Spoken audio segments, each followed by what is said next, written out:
அம்பு புயல். ஒளியனும் வீரர்களும் மாயன் மலையின் திசையிலிருந்து சமவெளியில் இருந்த சேர வீரர்களை அம்பெய்து தாக்கிக் கொண்டிருந்த போது, சேர வீரர்கள் அவர்களின் இடப்புறத்திலும் பின்னால் இருந்தும் சூழ்வதை ஒளியன் உணர்ந்தான்.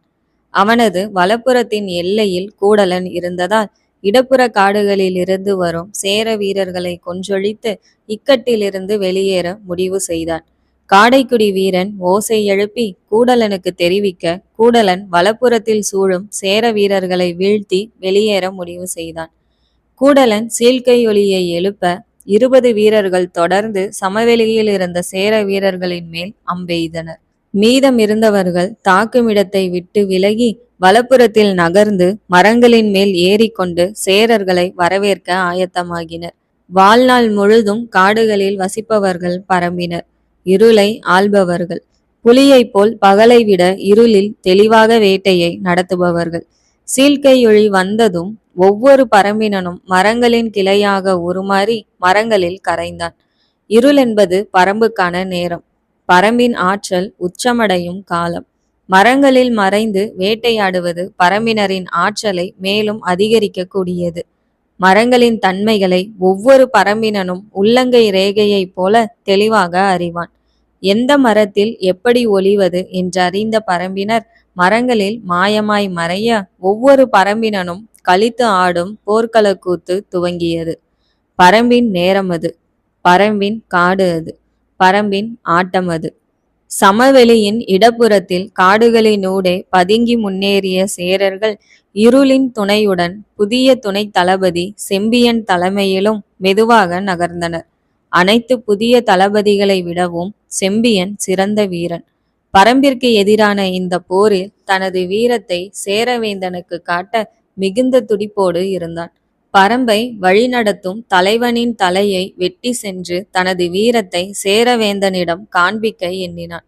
2 நாட்களாக ஏராளமான சேர வீரர்களை இழந்தது அவனை மேலும் வெறியேற செய்தது.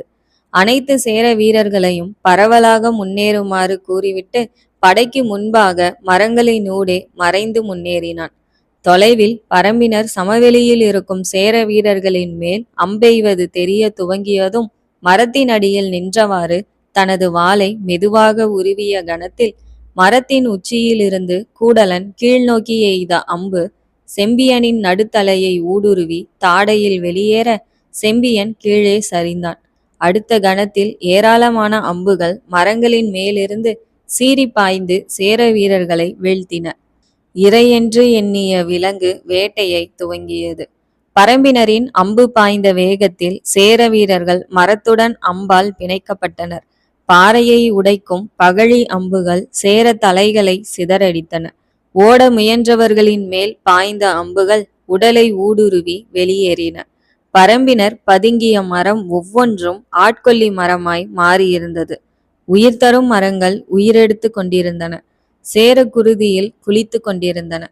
கிளைகளில் இருளையும் மரணத்தையும் தாங்கியிருந்த அனைத்து மரங்களும் அம்பெய்து தாக்குவது போல் எல்லா திசைகளிலிருந்தும் அம்புகள் சீரிப்பாய எங்கிருந்து தாக்குதல் வருகிறது, எங்கு ஒளிவது என தெரியாமல் சேர வீரர்கள் நடுக்கமுற்றனர். மனிதர்களின் உணர்வுகளை அதிகரிக்கும் திறன் இருளுக்கு உண்டு. துன்பமோ இன்பமோ, கோபமோ அச்சமோ, இரவில் தனியே இருக்கும் மனிதர்களை உணர்வுகள் ஆட்டி படைக்கும். இங்கு சேர வீரர்கள் அச்சத்திற்கு இரையாகி கொண்டிருந்தனர். வழிநடத்த தளபதியின்றி ஒவ்வொரு வீரனும் தனது உயிரை காப்பாற்றி கொள்ள முயன்றான். பலர் ஓடியொளிய முயன்றனர்.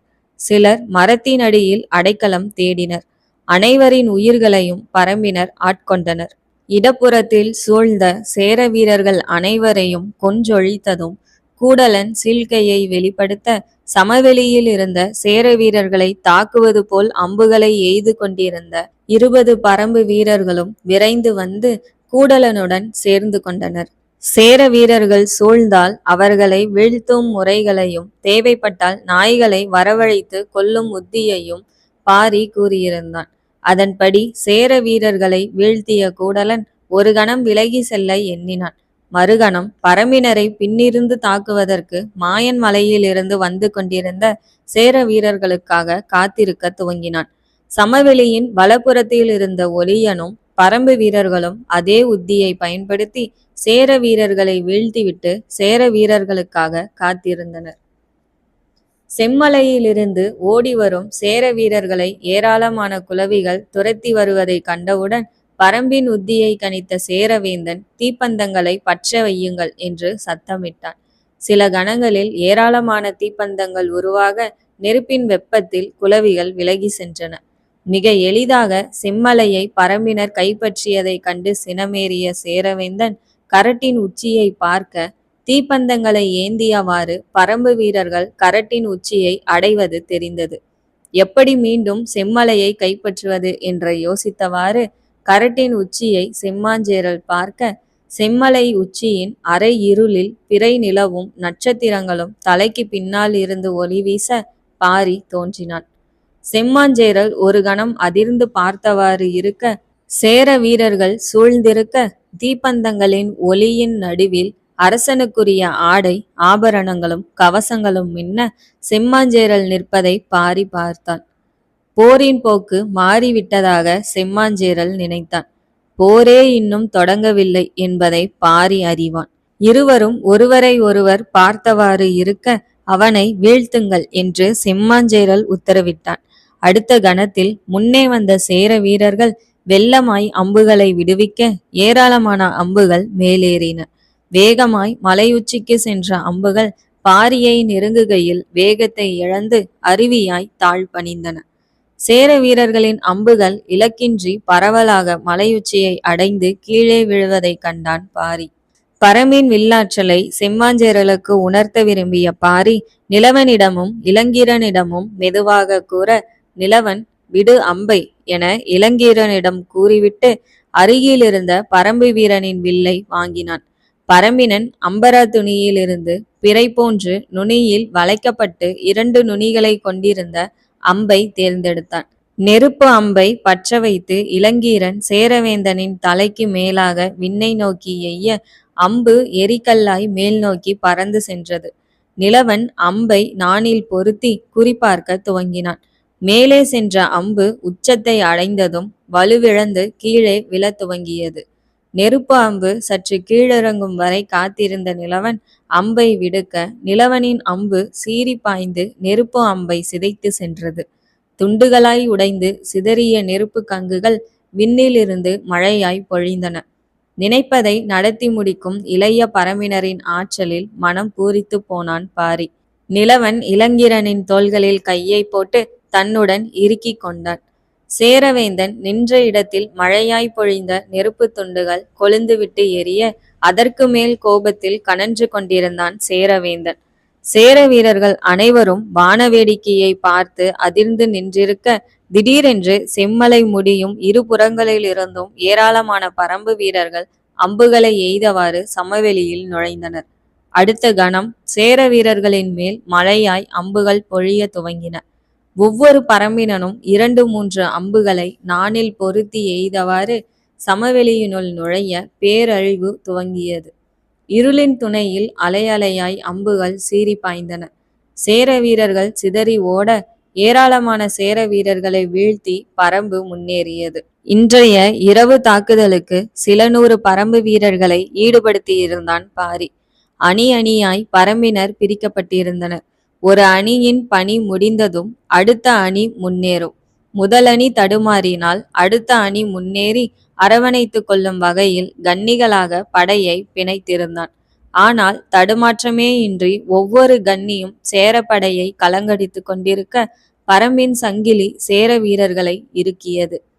படையின் இரு புறங்களிலும் பரம்பினர் முன்னேறி தாக்குவதை உணர்ந்த செம்மாஞ்சேரல் எதிர்த்து நில்லுங்கள் என்று உரத்த குரலில் உத்தரவிட சேர வீரர்கள் மீண்டும் இணைய துவங்கினர். செம்மலையின் உச்சியிலிருந்து கொம்பொலி கேட்க சமவெளியை ஊடுருவிய பரம்பினர் பின்னேற துவங்கினர். சில கணங்களே நீடித்தாலும் ஏராளமான சேர வீரர்களை கொன்று குவித்த பரம்பினர் வேகமாக பின்னேறி காடுகளில் நுழைந்தனர். விண்ணை நோக்கி செல்லும் நெருப்பு அம்பை கண்டவுடன் ஒளியனும் கூடலனும் காத்திருப்பை விடுத்து பின்னேற துவங்கினர். நெருப்பு அம்பை மற்றொரு அம்பு தாக்கி சிதறடித்து தீ கங்குகளாக பொழிவதை கண்ட கூடலன் செம்மாஞ்சேரலை மிரட்டி கொண்டிருக்கிறான் பாரி என நினைத்து சிரித்து கொண்டான். அடுத்த கணம் இளங்கீரன் சீழ்க்கையொலியை எழுப்ப பரம்பினர் செம்மலையை விடுத்து பின்பக்கத்தில் கீழிறங்க துவங்கினர். செம்மலை உச்சியிலிருந்து கீழிறங்க திரும்பிய பாரி ஒரு தாழி மீதமிருப்பதை கண்டான். பாம்பை போல் விரல்களை மடக்கி தாழியின் மூடியை கொத்தி விரல்களை நுழைத்து தாழியை இறுக பற்றியவன் ஒருமுறை சுழன்று தாழியை விண்ணை நோக்கி வீச வானில் பறந்து சென்ற தாழி சேரவேந்தனின் அருகில் நின்ற ஒரு சேர வீரனின் மேல் விழுந்து உடைந்து சிதறியது. தாழியிலிருந்து கூட்டமாய் வெளிப்பட்ட குளவிகள் சேர வீரர்களை தாக்கத் தொடங்க குளவிகளை விட வேகமாய் சேரர்கள் சிதறினர். சமவெளியில் அலறல்கள் தொடர்ந்து ஒலித்து கொண்டிருக்க பரம்பு இரவு தாக்குதலை முடித்து கொண்டு பின்னேற துவங்கியது. வேழக்காட்டுப் போரின் 3ஆம் நாள் விடியலில் மேகமூட்டத்திற்கிடையே கதிரவன் சோம்பலுடன் வெளிச்சத்தை பரப்பி மேலெழுந்த போது சேரவேந்தனின் கூடாரத்தில் செம்மாஞ்சேரலுடன் ராசசிம்மனும் 2 துணை தளபதிகளும் நின்றனர். சேரப்படையின் முதல் நாள் இரவில் 2 துணை தளபதிகளும் ஏராளமான சேர வீரர்களும் அழிக்கப்பட்டிருக்க அனைவரிடமும் கலக்கம் குடிக்கொண்டிருந்தது. செம்மாஞ்சேரல் துவங்கினான். நமது படையின் 4ல் 1 பாகமே மீதம் இருக்கிறது. பரம்பின் சாதாரண வீரனளவு கூட சேர தளபதிக்கு வீரமோ திட்டமிடும் திறமையோ இல்லை. 2 நாள் போரில் ஒரு முறை கூட பரம்பின் படையின் மேல் பெரிதளவு சேதத்தை ஏற்படுத்த இயலவில்லை. இப்போது என்ன செய்யலாம்? போரை தொடர்வதா வேண்டாமா? இன்று மீதமுள்ள குதிரைகளை வைத்து புதிய உத்தியுடன் பாரியின் படையை வீழ்த்த முயல்கிறேன். பரம்பினரை சிதைக்கும் கொடூரத்தில் பாரி இன்று மாலையே போரில் இறங்குவான். குழப்பத்தில் இருக்கும் ராசசிம்மனிடமிருந்து இத்தகைய வார்த்தைகளையே சேரவேந்தன் எதிர்பார்த்தான். தளபதி என்பவன் தோல்விகளில் துவளாமல் படையை உத்வேகத்துடன் முன்னின்று நடத்துபவனாக இருக்க வேண்டும். களத்தின் தோல்வி மனதை சென்றடைய கூடாது. எந்த வகையான திட்டத்தை கடைபிடிக்க எண்ணுகிறாய்? பாரி குதிரைகளை கைப்பற்றவே பொறுமையாக போரை நடத்துகிறான். சேரப்படை முன்னேறி செல்லும் போது பரம்பின் உயிர்களை ஏவி நமது படையை தாக்குகிறான். அவனுடைய தாக்கும் முறையை புரிந்து கொண்டு தற்காப்பை ஏற்படுத்தும் போது புதிய சக்தியுடன் களம் இறங்குகிறான். தாக்கும் முறை தெரியாததால் தற்காப்பு முறையை உருவாக்க முடிவதில்லை. அதனாலேயே நமது படை சேதத்தை தழுவுகிறது. இன்று பரம்பின் உத்தியை கையில் எடுப்போம். தனித்த படையாக செல்வதால் பாரி நம்மை காடுகளில் சூழ்ந்து அழித்தொழிக்கிறான். நாமும் சிறகுகளை விரிப்போம். நமது படை அதன் 2 புறங்களில் 50 குதிரை வீரர்களுடன் செல்ல நமது வீரர்கள் காடுகளின் 2 புறங்களிலும் பரவலாக தொடருவர். இது குதிரை படையை பாதுகாக்கவும் பரம்பினர் நம்மை காடுகளிலிருந்து எதிர்பாராமல் தாக்குவதை தடுக்கவும் உதவும். படையை நீளவாக்கில் முன்னேற்றாமல் அகன்றவாறு முன்னேற்றுவோம். குதிரைகளை கைப்பற்ற பாரி செம்மலைக்கு பின்னாலோ அல்லது அடற்காடுகளிலோ தாக்குதலை நடத்துவான். பரம்பு எந்த இடத்தில் தாக்கினாலும் சேரப்படை சுருண்டு பரம்பினரை சூழ்ந்து கொள்ளுமாறு வடிவமைப்போம் என்றான். செம்மாஞ்சேரல், சரி, படையின் முன்னிருந்து நீ வழி நடத்து. படையின் பிற்பகுதிக்கு காவலாக நான் இருக்கிறேன். புதிய துணை தளபதிகள் காடுகளின் 2 புறங்களிலும் படைகளை வழி நடத்தட்டும் என்றான். நீங்கள் படையின் நடுவில் இருங்கள். நான் படையின் 2 புறங்களையும் கவனித்துக் கொள்கிறேன். இல்லை, பாரி முன்னிருந்து படையை நடத்தும் போது நான் வீரர்களின் நடுவில் வருவது எனது வீரத்திற்கு இழுக்கு. எப்படியும் இன்று பாரியை வீழ்த்தியாக வேண்டும். கடம்பன் கூறியது போல இந்த போரின் போக்கை அவன் ஒருவனே தீர்மானிக்கிறார். நமக்கும் பரம்பிற்கும் நடுவில் பாரி ஒருவனே நிற்கின்றான். அவனை வீழ்த்திவிட்டால் இப்போது இருக்கும் படையே கொடியூர் வரை செல்ல போதுமானது. இன்று நமது இறுதி போர். யார் சிறந்தவர் என்று இன்றைய நாள் தீர்மானிக்கட்டும். வீரர்களை உற்சாகப்படுத்து என்றான் சேரவேந்தன். செம்மலைக்கும் கருமலைக்கும் நடுவில் இருந்த காடுகளில் நிலவனும் இளங்கீரனும் நண்பர்களுடன் பேசிக் கொண்டிருந்தனர். அனைவரும் ஒத்த வயதுடையவர்கள். ஒன்றாக காடறிய சென்றவர்கள். பரம்பினரின் உத்தரவை மீறி களம் புகுந்தவர்கள். 20 வயதுக்குட்பட்டவர்கள் என்பதால் விற்படையிலிருந்து அம்பெய்ய மட்டுமே அனுமதிக்கப்பட்டிருந்தனர். நேற்றிரவு நான் 36 வீரர்களை சரித்தேன் என்றான் கவின். நான் 20 என்றான் ஆதன். நான் 16 என்றான் இளங்கீரன். நான் வெறும் 10 பேர் மட்டுமே. நான் சென்ற பாதையில் அனைவரும் ஏற்கனவே வீழ்த்தப்பட்டிருந்தனர் என்றான் நிலவன். தினமும் அவர்கள் வீழ்த்திய சேரர்களின் எண்ணிக்கையை குறிப்பிட்டு அவர்களுக்குள் ஒப்பிட்டு பார்த்து கொள்வதே அவர்களின் முதற்பணி. போர் முடிவதற்குள் யார் அதிக சேர வீரர்களை வீழ்த்துவர் என்று இளைஞரிடையே போட்டி இருந்தது. இதுவரை கவினே அதிக வீரர்களை வீழ்த்தி முன்னிலையில் இருந்தான். போர் துவங்கியதும் தனது நிலையை தாண்டி முன்னேறி நானில் ஒரே நேரத்தில் 3 அம்புகளை பொருத்தி பகைவரை வீழ்த்துவதில் வித்தகன். முதுகில் 2 அம்பரா துணிகளை சுமந்து செல்பவன். எங்களுக்கு வாய்ப்புகள் அதிகம் கிடைப்பதில்லை என்றான் இளங்கீரன். இன்று நாம் பாரியுடன் செல்ல வேண்டாம், வேறு தளபதியுடன் இணைந்து கொள்ளலாம் என்றான் நிலவன். பாரி சொல்லை மீற வேண்டாம் என்றான் இளங்கீரன். இன்று ஒரு நாள் தான் போர் நடக்கும் என்று நினைக்கிறேன். கவினை வெல்ல இன்றுதான் நமக்கு இறுதி வாய்ப்பு என்றான் நிலவன். அப்படியெனில் நாம் பாரியிடமிருந்து விலகி செல்வோம் என்றான் இளங்கீரன். பாரியின் முன்னால் வாரியன், முடியன், கூடலன், ஒளியன் அமர்ந்திருக்க, எங்கே சிறுவர்கள் என்றான் பாரி. அவர்கள் இன்னும் உனக்கு சிறுவராய்தான் தெரிகிறார்களா என்று கூறி சிரித்தார் வாரியன். நிலவனை நேற்றுதான் கையில் ஏந்தியதை போன்று இருக்கிறது என்றான் பாரி. அப்போது நீயே சிறுவன் தானே என்றார் வாரியன். உங்களுக்கு பாரியின் தந்தையே சிறுவன்தான் என்றான் கூடலன். அனைவரும் சிரித்தனர். இன்னும் எத்தனை நாள் போர் நீடிக்கும் என்று நினைக்கிறாய் என்றார் ஒளியன். சேரவேந்தன் நமது கைகளில் குதிரைகளை ஒப்படைத்தவுடன் முடிந்துவிடும் என்றான் பாரி. மீண்டும் அனைவரும் சிரித்தனர். வாரியனும் முடியனும் பாதி வீரர்களுடன் கருமலை சமவெளியில் காத்திருங்கள். நாங்கள் செம்மலையின் பின்புறத்தில் காத்திருக்கிறோம். சேரவேந்தன் படையை அமைக்கும் விதத்திற்கு தகுந்தாற்போல் நமது உத்தியை திட்டமிடலாம் என்றான் பாரி. அப்போது காடைக்குடி வீரன் வந்து வணங்கி நிற்க சொல் என்றார் வாரியன். சேரப்படை ஆயத்தமாகி விட்டது. முதல் 2 வரிசைகளில் கேடயமேந்திய வாட்படை வீரர்களும் அதற்கடுத்து ஒரு வரிசை விற்படை வீரர்களும் உள்ளனர். படையின் இரு புறங்களிலும் குதிரைப்படை உள்ளது என்றான். இன்று குதிரைகளை கைப்பற்றி விடலாம் என்றான் ஒளியன் உற்சாகமாக. நம்மை வேகமாக முன்னேறி தாக்கவோ அல்லது கவர்ந்திழுக்கும் சூழ்ச்சியாகவோ இருக்கலாம் என்றான் பாரி. குதிரைகளை வைத்து நம்மை வீழ்த்த திட்டமிட்டிருந்தால் குதிரைப்படை சேரப்படையிலிருந்து விலகி நம்மை நோக்கி வரும். சூழ்ச்சியெனில் குதிரைப்படைகளை முன்னிறுத்தி வேறு தாக்குதல்கள் காடுகளிலிருந்தோ அல்லது 2வது குதிரைப்படை பின்னிருந்தோ சிறிய இடைவெளியில் தொடர்ந்து வரும் என்ற பாரி கூடலனை நோக்கி, செம்மலையின் இடப்புறத்திற்கு 500 வீரர்களுடன் செல். செம்மலை காடுகள் துவங்கும் இடத்தில் 300 வீரர்கள் இருக்கட்டும். அவர்களில் பாதி வீரர்கள் சேரப்படைக்கு எதிராகவும் மீதி வீரர்கள் இடப்புற காடுகளில் மறைந்திருக்கட்டும். உனக்கு பின்னால் அடர் காடுகளில் 200 வீரர்கள் நாய்களுடன் காத்திருக்கட்டும். சிலர் மரத்தின் மேலேறி போர்க்களத்தை கனியுங்கள். சேரப்படை வரும்போது உனது பிரிவு காட்டிலிருந்து வெட்டவெளிக்கு முன்னேறி தாக்கினால் சேரர்களின் விற்படையும் குதிரைப்படையும் பதில் தாக்குதலை நடத்தியவாறு உன்னை நோக்கி முன்னேறும். நீங்கள் சேர வீரர்களை தாக்கியவாறு பின்னேறுங்கள். சேரப்படை காடுகளில் நுழையும். அக்கணத்தில் இடது பிரிவு குதிரைப்படை வீரர்களை சூழ்ந்து வீழ்த்தட்டும். குதிரைகள் தறிக்கெட்டு காடுகளில் நுழையும் போது கை கொள்ளலாம்.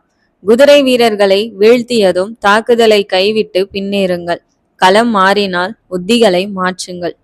செம்மலையின் வலப்புறம் ஒளியன் 500 வீரர்களுடன் தாக்கட்டும். நான் உடனிருக்கிறேன். முடியனும் வாரியனும் கருமலை சமவெளியில் வீரர்களுடன் காத்திருக்கட்டும். காடுகளில் இருந்து சேர வீரர்கள் சூழ முயற்சித்தால் பின்னேறி காடைக்குடியினர் மூலம் ஒலி எழுப்புங்கள்.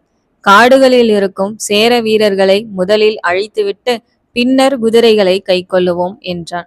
சரி, நான் செம்மலையின் இடப்புறத்திற்கு செல்கிறேன் என்று கூறிவிட்டு கூடலன் விலகினான். பரம்பினர் தயாராகி கொண்டிருந்த இடத்திற்கு வந்த கூடலன், 500 வீரர்கள் புறப்படுங்கள், செம்மலையின் இடப்புறத்திற்கு செல்கிறோம். குதிரைப்படை வீரர்களே நமது இலக்கு என்று கூறிவிட்டு திட்டத்தை விளக்கினான். பரம்பின் ஒவ்வொரு வீரனுக்கும் திட்டம் தெளிவாக விளக்கப்பட வேண்டும் என்பதில் உறுதியாக இருப்பவன் பாரி. திட்டத்தை தெளிவாக எடுத்துரைத்து பரம்பின் ஆற்றலை ஒரு புள்ளியில் குவிக்கக்கூடியவன். எண்ணத்தில் தெளிவிருக்கும் போது செயலில் குழப்பம் இருக்காது. பாரி செம்மலையின் வலப்புறம் செல்கிறான் என்று தெரிந்ததும் நிலவனும் இளங்கீரனும் செம்மலையின் இடப்புறத்திற்கு செல்லும் கூடலனுடன் இணைந்து கொண்டனர். அவர்கள் இருவரும் படையின் பின்னிலையில் சேர்வதை கண்டதும் கவினும் மற்ற இளைஞர்களும் சிரித்தவாறு இணைந்து கொண்டனர். உன்னை விட 30 வீரர்கள் முன்னிலையில் இருக்கிறேன். அந்த இடைவெளி குறைய விடமாட்டேன் என்று நிலவனிடம் கவின் சிரித்தவாறு கூற, இன்று உங்கள் இருவரையும் நான் மீறி காட்டுகிறேன் என்றான் இளங்கீரன். அனைவரும் களிப்புடன் செம்மலையை நோக்கி நடக்கத் துவங்கினர். கூத்துக்களத்திற்கு செல்வது போன்று இளைஞர்கள் ஒருவரை ஒருவர் சீண்டியவாறு சென்றனர். இளைஞர்களின் ஆற்றல் காட்டுத்தீ போன்று அளவற்றது, பயமற்றது, திசையற்றது. அவர்களின் பலமும் அதுவே, பலவீனமும் அதுவே. கூடலன் விலகி சென்றதும் பாரி வாரியனையும் முடியனையும் நோக்கி, கருமலைக்கு சென்று காத்திருங்கள், போகும்போது சிறுவர்களையும் அழைத்து கொள்ளுங்கள் என்று கூறிக்கொண்டிருக்கையில் 4-5 காடைக்குடி வீரர்கள் பதற்றத்துடன் ஓடி வந்தனர். என்ன ஆயிற்று என்று பரம்பு வீரர்கள் விசாரிக்க, ஒருவன் நின்று பதிலுரைத்தான். அதை கேட்டதும் பரம்பினரிடம் அதிர்வும் சலசலப்பும் ஏற்பட்டது. பாரியை நெருங்கிய காடைக்குடி வீரன் குரல் அடைக்க, கொடியூரிலிருந்து தகவல், வைகலானின் 3 மகன்களும் காடுகளில் இறந்து கிடந்தனராம் என்று கூறினான். கண்ணீர் பொய்கை. இயற்கையின் நியதிகள் விசித்திரமானவை. காக்கும் தெய்வங்கள் கருணையற்று இருப்பதும் நமது விரலை கண்ணை குத்துவதும் வாழ்வின் புதிர்கள். வைகலானின் மகன்கள் இறந்த தகவல்களை கேட்டதும் இடி விழுந்தது போன்று பரம்பினர் அதிர்ந்தனர். பாரி அசைவற்று நிற்க முடியன் கலங்கி போனான். என்ன, எப்படியாயிற்று என்று வாரியன் பதற்றமடைய, அடற்காடுகளில் ஆட்கொல்லி மரத்தின் அருகில் 3 உடல்களும் கிடைத்ததாம். வேறு எவரையும் நெருங்க விடாமல் வைகலான் தடுத்திருக்கிறார். ஆட்கொல்லி மரமென்று அதன் பின்னரே கண்டறிந்திருக்கிறார் என்று கூறும்போதே காடைக்குடியினனின் கண்களில் நீர் வடிந்தது. ஆட்கொல்லி மரம் என்பது காற்றில் சுனைகளை சொரியும் தன்மையுடையது. அதன் பழங்கள் நச்சுத்தன்மை உடையது. சுனைகள் மூச்சில் கலந்தால் இறப்பு நிச்சயம். அதன் அருகில் விலங்குகளோ பறவைகளோ செல்லாது. பரம்பில் ஆட்கொல்லி மரமா? அழிவு சக்தி பரம்பிலா என்று அதிர்ந்தனர் அனைவரும். அனைவரின் கண்களிலும் நீர் ஊற்றெடுக்க தொலைவில் வீரர்களின் விசும்பல்கள் கேட்க துவங்கியது. இயற்கையை காக்கும் காவலனின் மகன்களை இயற்கையே கொன்றொழித்ததை எவராலும் பொறுக்க முடியாமல் தவிக்க பாரி கண்களை துடைத்து உணர்வுகளை கட்டுப்படுத்த முயன்றான். வாரியன் நிலை குலைந்து கீழே அமர்ந்து கொண்டார்.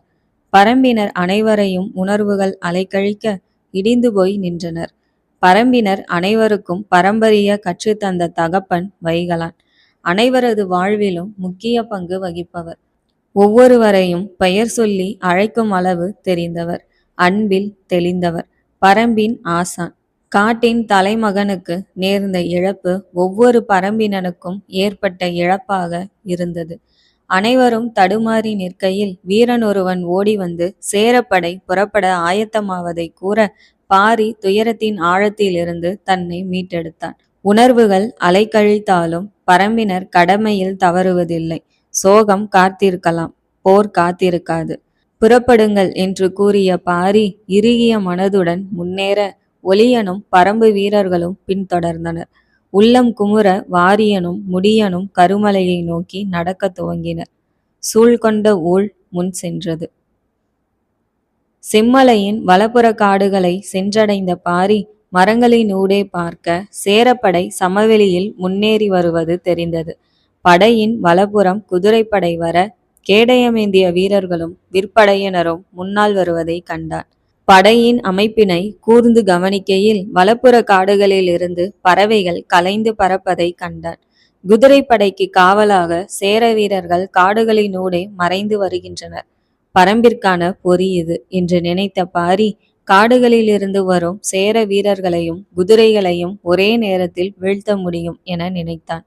ஆனால் ஒரு திட்டத்தை நிறைவேற்ற வீரனின் உடலும் உள்ளமும் ஒத்துழைக்க வேண்டும்.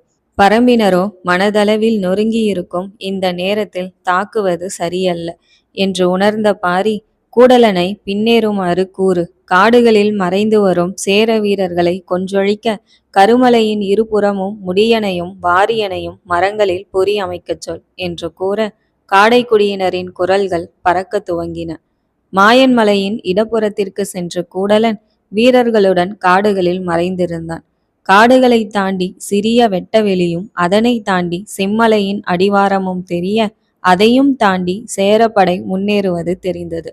இடப்புற காடுகளில் சிறிது தொலைவிற்கு பின்னர் பாதி பரம்பினர் மறைந்திருந்தனர். அவர்களுடன் நிலவன் இளங்கீரனுடன் மற்ற இளைஞர்கள் காத்திருந்தனர். கூடலன் கண்ணில் பட்டால் அவனுடன் தங்களை வைத்துக் கொள்வான் என்றெண்ணிய நிலவனும் இளங்கீரனும் இடப்புறத்திற்கு வந்திருந்தனர். குதிரைப்படை முன்னேறி வருவதை கண்டதும் கூடலன் மெலிதான சீழ்க்கையை வெளிப்படுத்த கூடலனுடன் இருந்த பரம்பினர் மரங்களை கடந்து வெட்டவெளிக்கு வந்தனர்.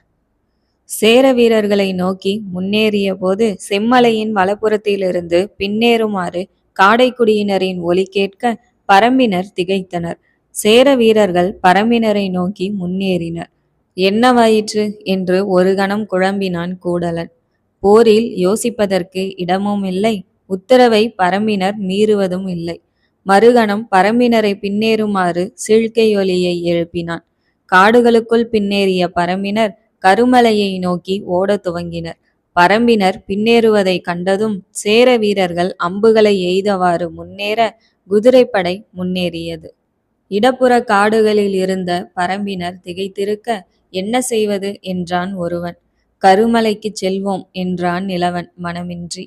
இளைஞர்கள் அனைவரும் திரும்புகையில் சடசடவென பின்னாலிருந்து சீறி வந்த ஏராளமான அம்புகள் பரம்பு வீரர்களின் மேல் பாய்ந்தன. திகைத்து போன பரம்பினர் பின்புறம் நோக்க ஏராளமான சேர வீரர்கள் மரங்களில் மறைந்தவாறு சுற்றி வளைத்திருந்தனர். மேலும் வீரர்கள் வலப்புறத்திலும் நெருங்குவது தெரிந்தது. சேரர்களின் துணை தளபதி அண்டிரன் காடுகளின் ஊடே படையை தலைமை தாங்கி வேகமாக நகர்த்தி வந்திருந்தான். பரம்பினர் காடுகளில் மறைந்திருப்பதை கண்டவுடன் முதலில் சுற்றி வளைக்க கூறியிருந்தான். மரங்களின் பின்னால் மறைந்த பரம்பினர் என்ன செய்வது என்று நிலவனை பார்க்க நிலவன் வேகமாக யோசித்தான். சேர வீரர்கள் இருபுறத்திலும் சூழ்ந்து விட்டதை உணர்ந்தான். காத்திருக்கும் ஒவ்வொரு நொடியும் சேர வீரர்கள் அனைத்து புறங்களிலும் சூழ்ந்து கொள்ளும் வாய்ப்பு அதிகமாவதை உணர்ந்தான். பின்புறத்தில் மரங்களின் மறைவிலிருந்து அம்பெய்யும் சேர வீரர்களை வீழ்த்தி வெளியேற்றுவது கடினம் என்று நினைத்தான். காடுகளை விட்டு வெளியேறி வெட்டவெளியில் நுழைந்து கூடலன் சென்ற வலப்புற பாதையில் முன்னேறுவதே சரியான செயலென்று தோன்ற வாருங்கள் என்று கத்திவிட்டு வெட்டவெளியை நோக்கி பாய்ந்து செல்ல மரங்களில் மறைந்தவாறே பரம்பினர் பின்தொடர்ந்து ஓடினர். வேகமாக முன்னேறிய நிலவன் வெட்டவெளியை அடைந்த கணத்தில் குதிரைப்படை வீரர்கள் வந்து சேர நிலவனின் இரு கைகளில் இருந்தும் வட்டுக்கத்திகள் மின்னலாய் வெளிப்பட்டு குதிரை வீரர்களை வீழ்த்தியது. இளங்கீரனும் நிலவனுடன் இணைந்து வட்டுக்கத்திகளை வீசத் தொடங்க கவினும் மற்ற இளைஞர்களும் அம்புகளை விடுக்க துவங்கினர். கூடலன் சென்ற திசையை காட்டிய நிலவன் செல்லுங்கள் என்று கூற பரம்பு வீரர்கள் வேகமாக நிலவன் காட்டிய திசையில் ஓடத் துவங்கினர். இளைஞர்கள் சேரப்படையை தடுத்து நிற்பதைக் கண்ட சில பரம்பு வீரர்கள் நீங்கள் போங்கள், நாங்கள் பார்த்து கொள்கிறோம் என்று கூற சில நொடிகளில் வந்து விடுவோம், செல்லுங்கள் என்று நிலவன் உரக்க கூறினான்.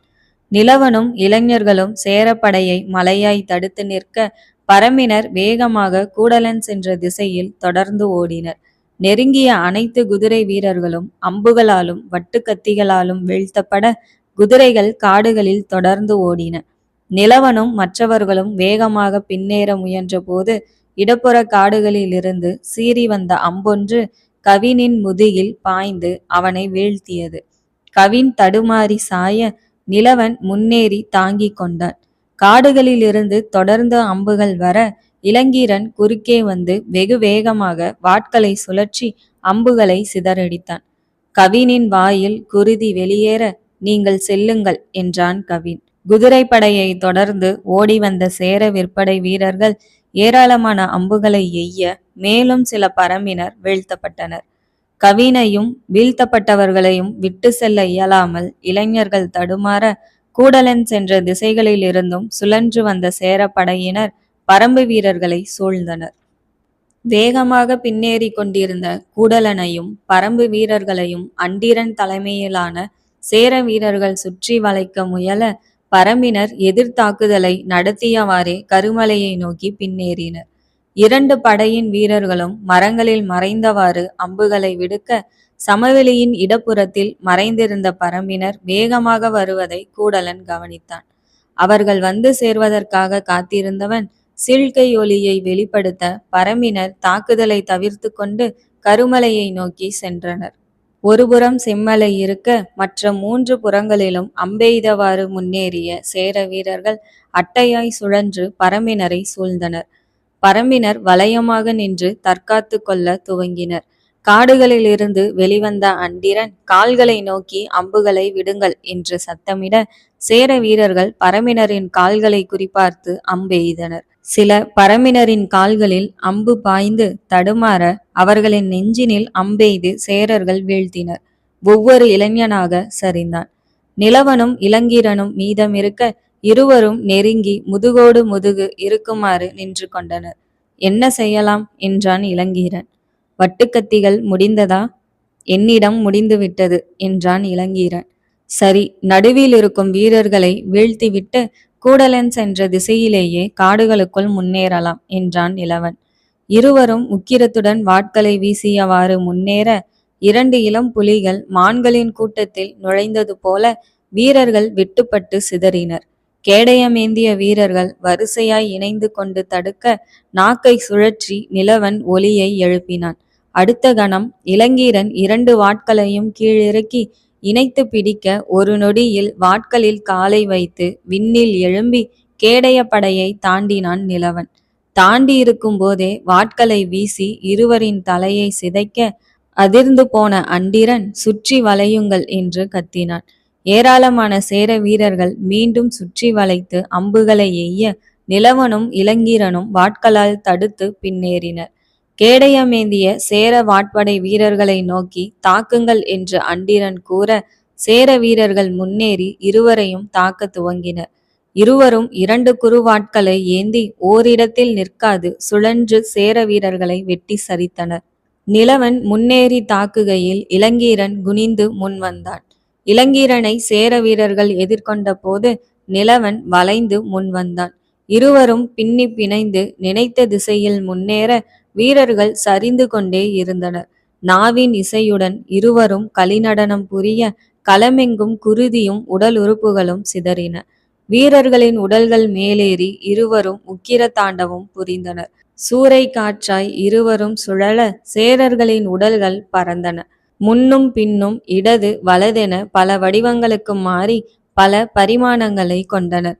ஏராளமான வீரர்கள் தொடர்ந்து வீழ்த்தப்பட சேர விற்படையும் வாட்படையும் இருவரையும் நெருங்கக்கூட முடியாமல் இருப்பதைக் கண்டு அண்டிரன் திகைத்தான். வாட்படையினருடன் இருவரும் போர் புரிவதால் அம்பெய்ய முடியாமல் இருப்பதைக் கண்ட அண்டிரன் விற்படையினரிடம் கையை காட்ட வீரர்கள் செம்மலையின் மேல் ஏறினர்.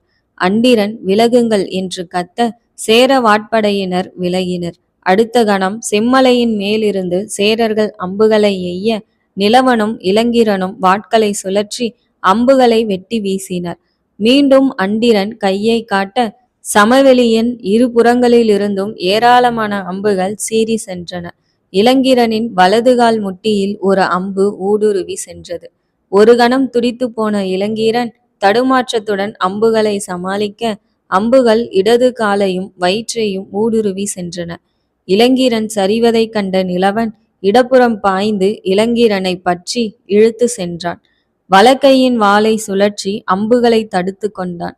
இளங்கீரனை செம்மலை அடிவாரத்தில் இருந்த பெரிய பாறையின் கீழிருந்த மற்றொரு கல்லில் அமர்த்தினான்.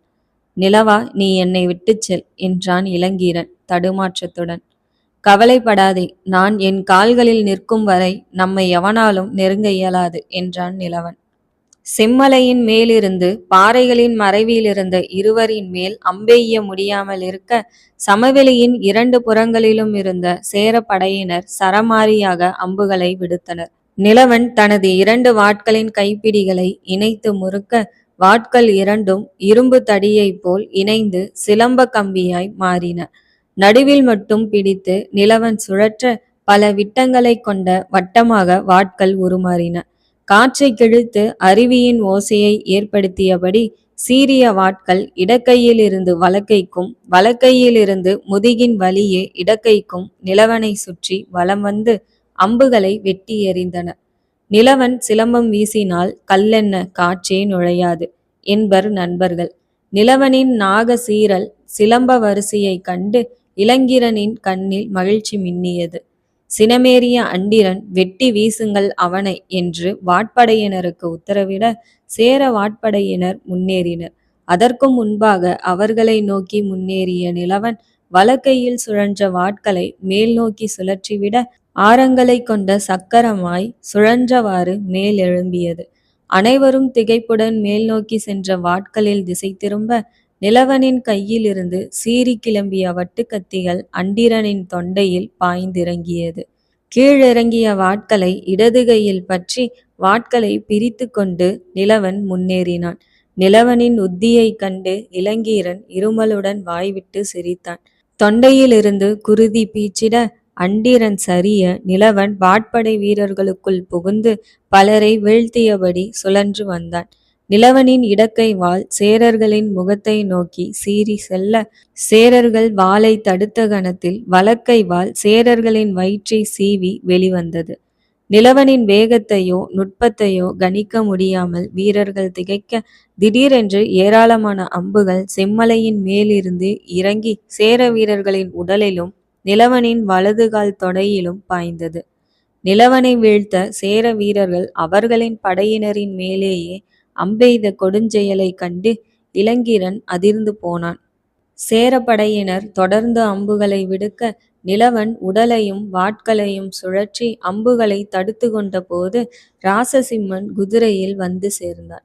ஏராளமான சேரர்கள் சரிந்து கிடப்பதையும் பரம்பினன் ஒருவன் பாறையில் அமர்ந்திருப்பதையும் மற்றொருவன் அம்பு பாய்ந்த உடலுடன் போரிடுவதையும் ராசசிம்மன் கவனித்தான். ராசசிம்மனை கண்டதும் படை வீரர்கள் விலகி கொள்ள வீழ்த்துங்கள் அவனை என்றான் ராசசிம்மன். மீண்டும் சேர வீரர்கள் சரமாரியாக அம்பெய்தனர். எந்த அம்பும் பரம்பு வீரனின் வாழ்வீச்சை ஊடுருவ முடியாமல் இருப்பதை ராசசிம்மன் கவனிக்க 2 இளைஞர்களும் செம்மலையின் மேல் பாரியின் அருகில் நின்றது நினைவிற்கு வந்தது. ராசசிம்மனின் முகம் மலர்ந்தது. குதிரையில் இருந்து கீழிறங்கினான். யார் நீ என்றான் ராசசிம்மன். ராசசிம்மனை கண்டதும் நிலவனின் கருவெளிகள் பாம்பு படமெடுப்பது போல் விரிந்தது. நீ யார் என்றான் நிலவன் மூச்சு வாங்கியபடி. நான் சேர தளபதி ராசசிம்மன். நான் நிலவன், பரம்பு வீரன். சாதாரண வீரனிடம் இவ்வளவு வீரமா? ஈரமும் வீரமும் பரம்பின் தன்மை. வீரர்கள் பரம்பில் பிறக்கிறார்கள், உருவாக்கப்படுவதில்லை. எப்படி இருந்தாலும் என்னுடன் மோதும் போது மரணம் நிச்சயம் என்று தனது 2 நீர்வாட்களை உருவினான் ராசசிம்மன். எஞ்சி நிற்பவர் கூறட்டும் அதை என்றான் நிலவன். வலக்கையில் இருந்த வாளை ஒரு முறை சுழற்றினான் நிலவன். ராசசிம்மன் உன்னை விட உடலளவில் ஆற்றலுடையவன் என பாரி கூறியது நினைவில் தோன்ற எப்படியும் ராசசிம்மனை பலியெடுக்க வேண்டும் என எண்ணிக்கொண்டான். வலக்காலை நிலத்தில் இருத்த முடியாமல் வலி மின்னியது. நிலவனின் முன் மெதுவாக நடந்து வந்த ராசசிம்மன் திடீரென்று நெருப்பை போன்று பாய்ந்து முன்னேறினான். பகைவரை பலியெடுக்க ராசசிம்மன் எப்போதும் பயன்படுத்தும் உத்தி இது. திடுக்கிட்ட நிலவன் பின்வாங்கினாலும் வேகமாக வந்த ராசசிம்மனின் வாட்களை இறுதி நொடியில் தடுத்து கொண்டான். ராசசிம்மன் வாட்களை சுழற்றி தாக்க நிலவன் தற்காத்து போரிட துவங்கினான். ராசசிம்மன் தாக்கும் வேகத்தை அதிகரிக்க நிலவனின் தாக்கும் வேகமும் அதிகரித்தது. நிலவனின் அளவற்ற வேகத்தை ராசசிம்மன் உணர்கையில் ராசசிம்மனின் ஆற்றலை உணர்ந்தான் நிலவன். ராசசிம்மன் 2 வாட்களையும் உடலுக்கு அருகாமையில் நெருக்கமாக சுழற்ற வாழ்வீச்சின் பலவீனத்தை கணிக்க முடியாமல் இருந்தான் நிலவன். வாள் வீசுபவனிடத்தில் குறையில்லாத போது கையில் இருக்கும் ஆயுதத்தின் வரையறையை உணர்ந்து கொள் என்பான் வைகலான். இருவரும் சுழன்றவாறு வேகமாக தாக்கிக் கொள்ள தற்காப்பு போரை விடுத்து நிலவன் தாக்குதலை துவங்கினான். 2 குறுவாட்களை ஏந்தி நிலவன் ராசசிம்மனை நெருங்கி போரிட தனது நீள்வாட்களை முழுதும் பயன்படுத்த முடியாமல் இருப்பதைக் கண்டு ராசசிம்மன் விலகினான். நிலவன் விரட்டினான். ராசசிம்மன் போரிட்டவாறு நிலவனை வாளால் நெருக்கி பின்னால் தள்ள நிலவன் சுழன்று விலகினான். இருவரும் போரிடுவதை விடுத்து சற்று நிதானிக்க அகவையிலும் உயரத்திலும் குறைந்திருந்த பரம்பு வீரன் தனது வாழ்வீச்சுக்கு அஞ்சாமல் நெருங்கி போரிடுவதை எண்ணி வியந்தான் ராசசிம்மன். உடல் முழுதும் வலி தோன்ற குருதி இழப்பால் களைப்பு மேலிடுவதை நிலவன் உணர்ந்தான். மெதுவாக தனது வலக்காலை பின்னோக்கி இழுத்தான். நுனிக்காலை நிலத்தில் அழுத்தி ஊன்ற தொடையிலிருந்து குருதி பொங்கியது. வலியை தாங்கிக் கொண்டு சக்தியை சேமித்து கொண்டு வாழ்வின் கடைசி பாய்ச்சலுக்கு தயாரானான். நிலவன் பாயப்போவதை இளங்கீரன் உணர்ந்தான். ராசசிம்மன் மீண்டும் முன்னேறி தாக்கினான். ராசசிம்மனின் வேகத்தாலும் மாறி மாறி வரும் பின்னல் வீச்சாலும் முன்னேற இயலாத நிலவன் பின்னேறாது நின்ற இடத்திலிருந்தே வாட்களை வேகமாக தடுத்து கொண்டான். ராசசிம்மன் வேகத்தை குறைத்து ஆற்றலை அதிகரிக்க ஒரு வீச்சுக்கும் மற்றொரு வீச்சுக்கும் இடைவெளி கிடைத்த கணத்தில் வலக்காலை உந்தி மின்னலாக உள் நுழைந்தான் நிலவன். ராசசிம்மனின் வாட்களை தனது வாளால் தாக்கிய கணத்தில் மணிக்கட்டிலேயே மற்றொரு வாளை சுழற்றி ராசசிம்மனின் வயிற்றில் பாய்ச்சினான். ராசசிம்மன் அதிவேகமாக உடலை திருப்ப நிலவனின் வாள் ராசசிம்மனின் வயிற்றை கீறி சென்றது. ராசசிம்மனின் வயிற்றிலிருந்து குருதி கோடாக துளிர்த்தது. ஒரு சிறுவன் தனது வயிற்றில் காயமாக்கியதைக் கண்டு ராசசிம்மன் பெரும் சீற்றமடைந்தான். காலின் காயத்தால் உச்ச வேகத்தை அடைய இயலாததை எண்ணி நிலவன் ஏமாற்றமடைந்தான்.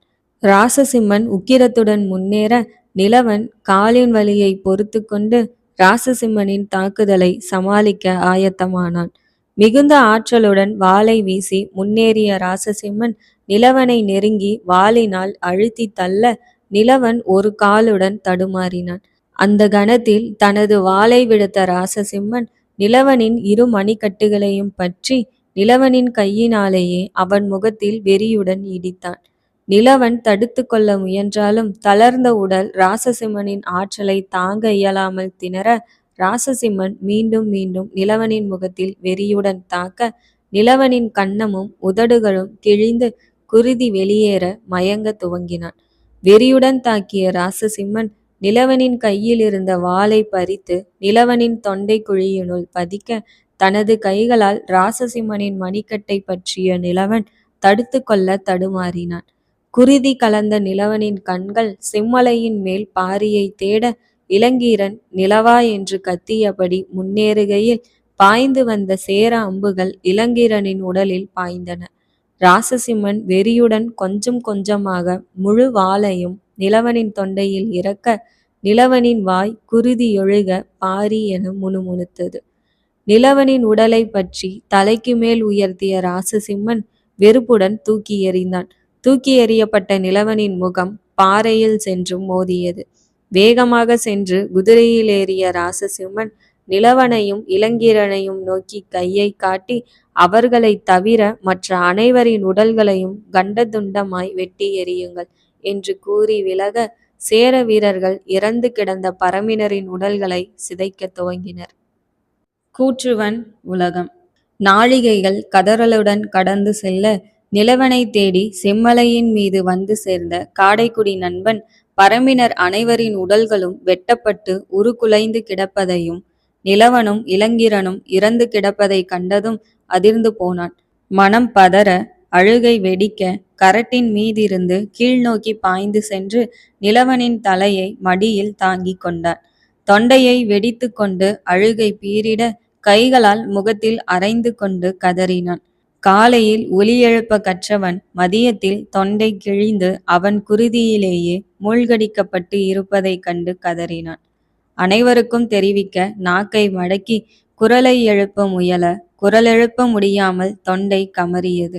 கண்களில் கண்ணீர் தாரை தாரையாக வடிய மீண்டும் ஒலியை எழுப்ப முயன்றாலும் கேவல் ஒலி மட்டுமே வெளிவந்தது. தொண்டை உறைந்து போக அருவியாய் வழிந்த கண்ணீரை துடைத்து கொண்டு வேகமாக கரட்டின் மேலேறியவன் உதவி வேண்டி ஓலமிட்டான். அனைத்து விலங்குகளின் பறவைகளின் இயற்கையின் சத்தங்களையும் ஆளும் காடைக்குடியினன் ஊமையாய் கரட்டின் மேல் நின்று கைகூப்பி கதற துவங்கினான். காடைக்குடியினன் கை அசைப்பதை தொலைவிலிருந்து பார்த்த வாரியனும் முடியனும் பதட்டத்துடன் ஓடி வந்தனர். பரம்பு வீரர்கள் அனைவரும் சிதறி கிடப்பதையும் நிலவனும் இளங்கீரனும் சரிந்து கிடப்பதையும் கண்ட கணத்தில் வாரியனின் உடல் சில்லிட்டு போனது. இதயம் துடிக்க மறந்து குருதி உறைந்து நின்றவர் மெதுவாக நெருங்கினர். நிலவனின் முகம் சிதைந்தும் அவனது வாள் அவன் கழுத்திலேயே புதைக்கப்பட்டிருப்பதையும் கண்டதும் ஐயோ என்று கூக்குரலிட்டு உள்ளம் வெடிக்க கத்தினர். அவர்களை தொடர்ந்து பாரியும் பழையனும் கூடலனும் மற்றவர்களும் வந்து சேர பரம்பின் கதறல்கள் விண்ணை முட்டியது. கொடூரமாக சிதைக்கப்பட்ட பரம்பினரின் உடல்களை பார்த்த கணத்தில் பாரி கணுக்கணுவாய் நொறுங்கி போனான். முடியன் இளங்கீரனை நெருங்க உயிரை உடலில் இறுக்கி காத்திருந்த இளங்கீரன் மெதுவாக கண் விழித்தான். முடியன் இளங்கீரனை தூக்க இளங்கீரன் தடுமாற்றத்துடன் ராசசிம்மன் நிலவனை கொன்றான். சொல்லும்போதே இளங்கீரன் கண்களில் கண்ணீர் வடிந்தது. தடுமாறியபடி நிலவனை மலைமேலிருந்து அம்பெய்து காயப்படுத்தினார்கள். அதன் பின்னரே ராசசிம்மனால் வீழ்த்த முடிந்தது என கூற இளங்கிரனின் கண்கள் பெருமையால் மின்னியது. மெதுவாக இளங்கிரனின் விழிகளும் மூட இடிந்து போய் கதற துவங்கினான் முடியன். பாரியின் உள்ளம் வெடிப்பது போல் வலிக்க துவங்கியது. வேலர் குலச் சுடரை காக்க தவறிவிட்டோம். வைகலான் பாதுகாத்த பரம்பின் வீரத்தை சில நாட்கள் கூட காக்க இயலாமல் தவறவிட்டோம். நிலவனின் தாய்க்கு பதிலென்ன உரைப்பது? வைகலான் முகத்தில் எப்படி வெளிப்பது?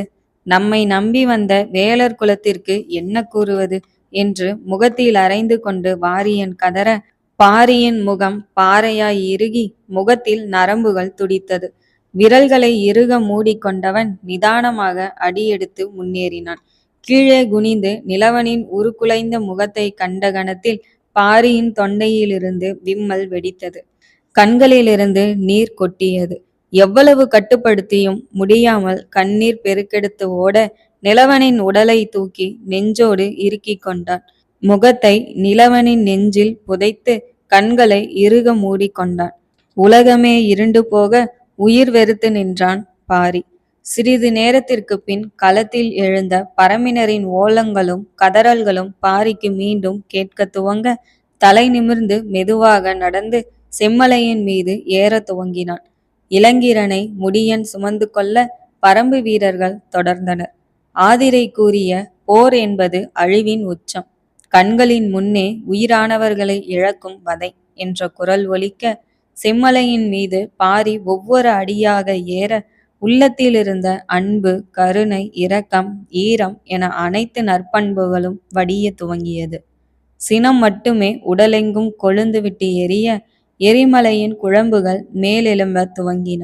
பாரியின் உடலில் இருந்த ஒவ்வொரு அணுவும் குருதி வேண்டி யாகம் செய்ய உடலில் அணுப்பிளவு துவங்கியது. பாரி நிலவனை மலையின் உச்சியில் இருந்த சமவெளியில் கிடத்தினான். குனிந்து நிலவனின் நெற்றியில் இருந்த தலைமுடியை ஒதுக்கியவன் சிதைந்த முகத்தை பார்த்த கணத்தில் வெறி கொண்டு நிமிர்ந்தான். கோபம் கொந்தளிக்க தலையை மேல் நோக்கி உயர்த்திய பாரியின் அடித்தொண்டையிலிருந்து உருமலோசை பீரிட்டு கிளம்ப காடுகள் அதிர்ந்தன, மலைகள் எதிரொலித்தன, பறவைகள் பறந்தோட மிருகங்கள் மிரண்டோடின. பரம்பினர் அதிர்ந்து போயினர். பாரி ஆவேசத்துடன் திரும்பினான். பரம்பினரை வீழ்த்தியவுடன் ராசசிம்மன் குதிரையை செலுத்தி செம்மாஞ்சேரல் இருந்த இடத்திற்கு வேகமாக வந்து சேர்ந்தான். சேரவேந்தனை நெருங்கி குதிரைப்படையை தாக்கிய பரம்பினரை கொடூரமாக அழித்து பாரியுடன் நின்ற இரு சிறுவர்களையும் சிதைத்திருக்கிறேன். அவர்கள் பாரியின் உறவென்று எண்ணுகிறேன். பாரி செம்மலைக்கு முன்னேறி பரம்பினர் வீழ்த்தப்பட்டுள்ள கொடூரத்தை காண்பதற்காக நமது படையை பின்னேற்றி காத்திருக்கலாம். இன்று பாரி கண்டிப்பாக களம் இறங்குவான். உத்திகளின் கன்னிகளுக்குள் சிக்காதவன் இழப்பின் வலி ஏற்படுத்தும் பின்னலுக்குள் சிக்குவான் என்றான். போர் துவங்கியதிலிருந்து முதலாய் ஒரு மகிழ்வான தகவல்களை கூறியுள்ளாய். பாரி போரில் இறங்கினால் அவனை வீழ்த்தும் வியூகம் என்ன? நமது படையை செம்மலையின் இடப்புறத்தில் உள்ள புலி அருவியை நோக்கி நகர்த்தலாம். மரங்கள் அதிகமில்லா சமவெளி பகுதி அது. நமது படை போருக்கு ஆயத்தமாய் அங்கு காத்திருக்கும்.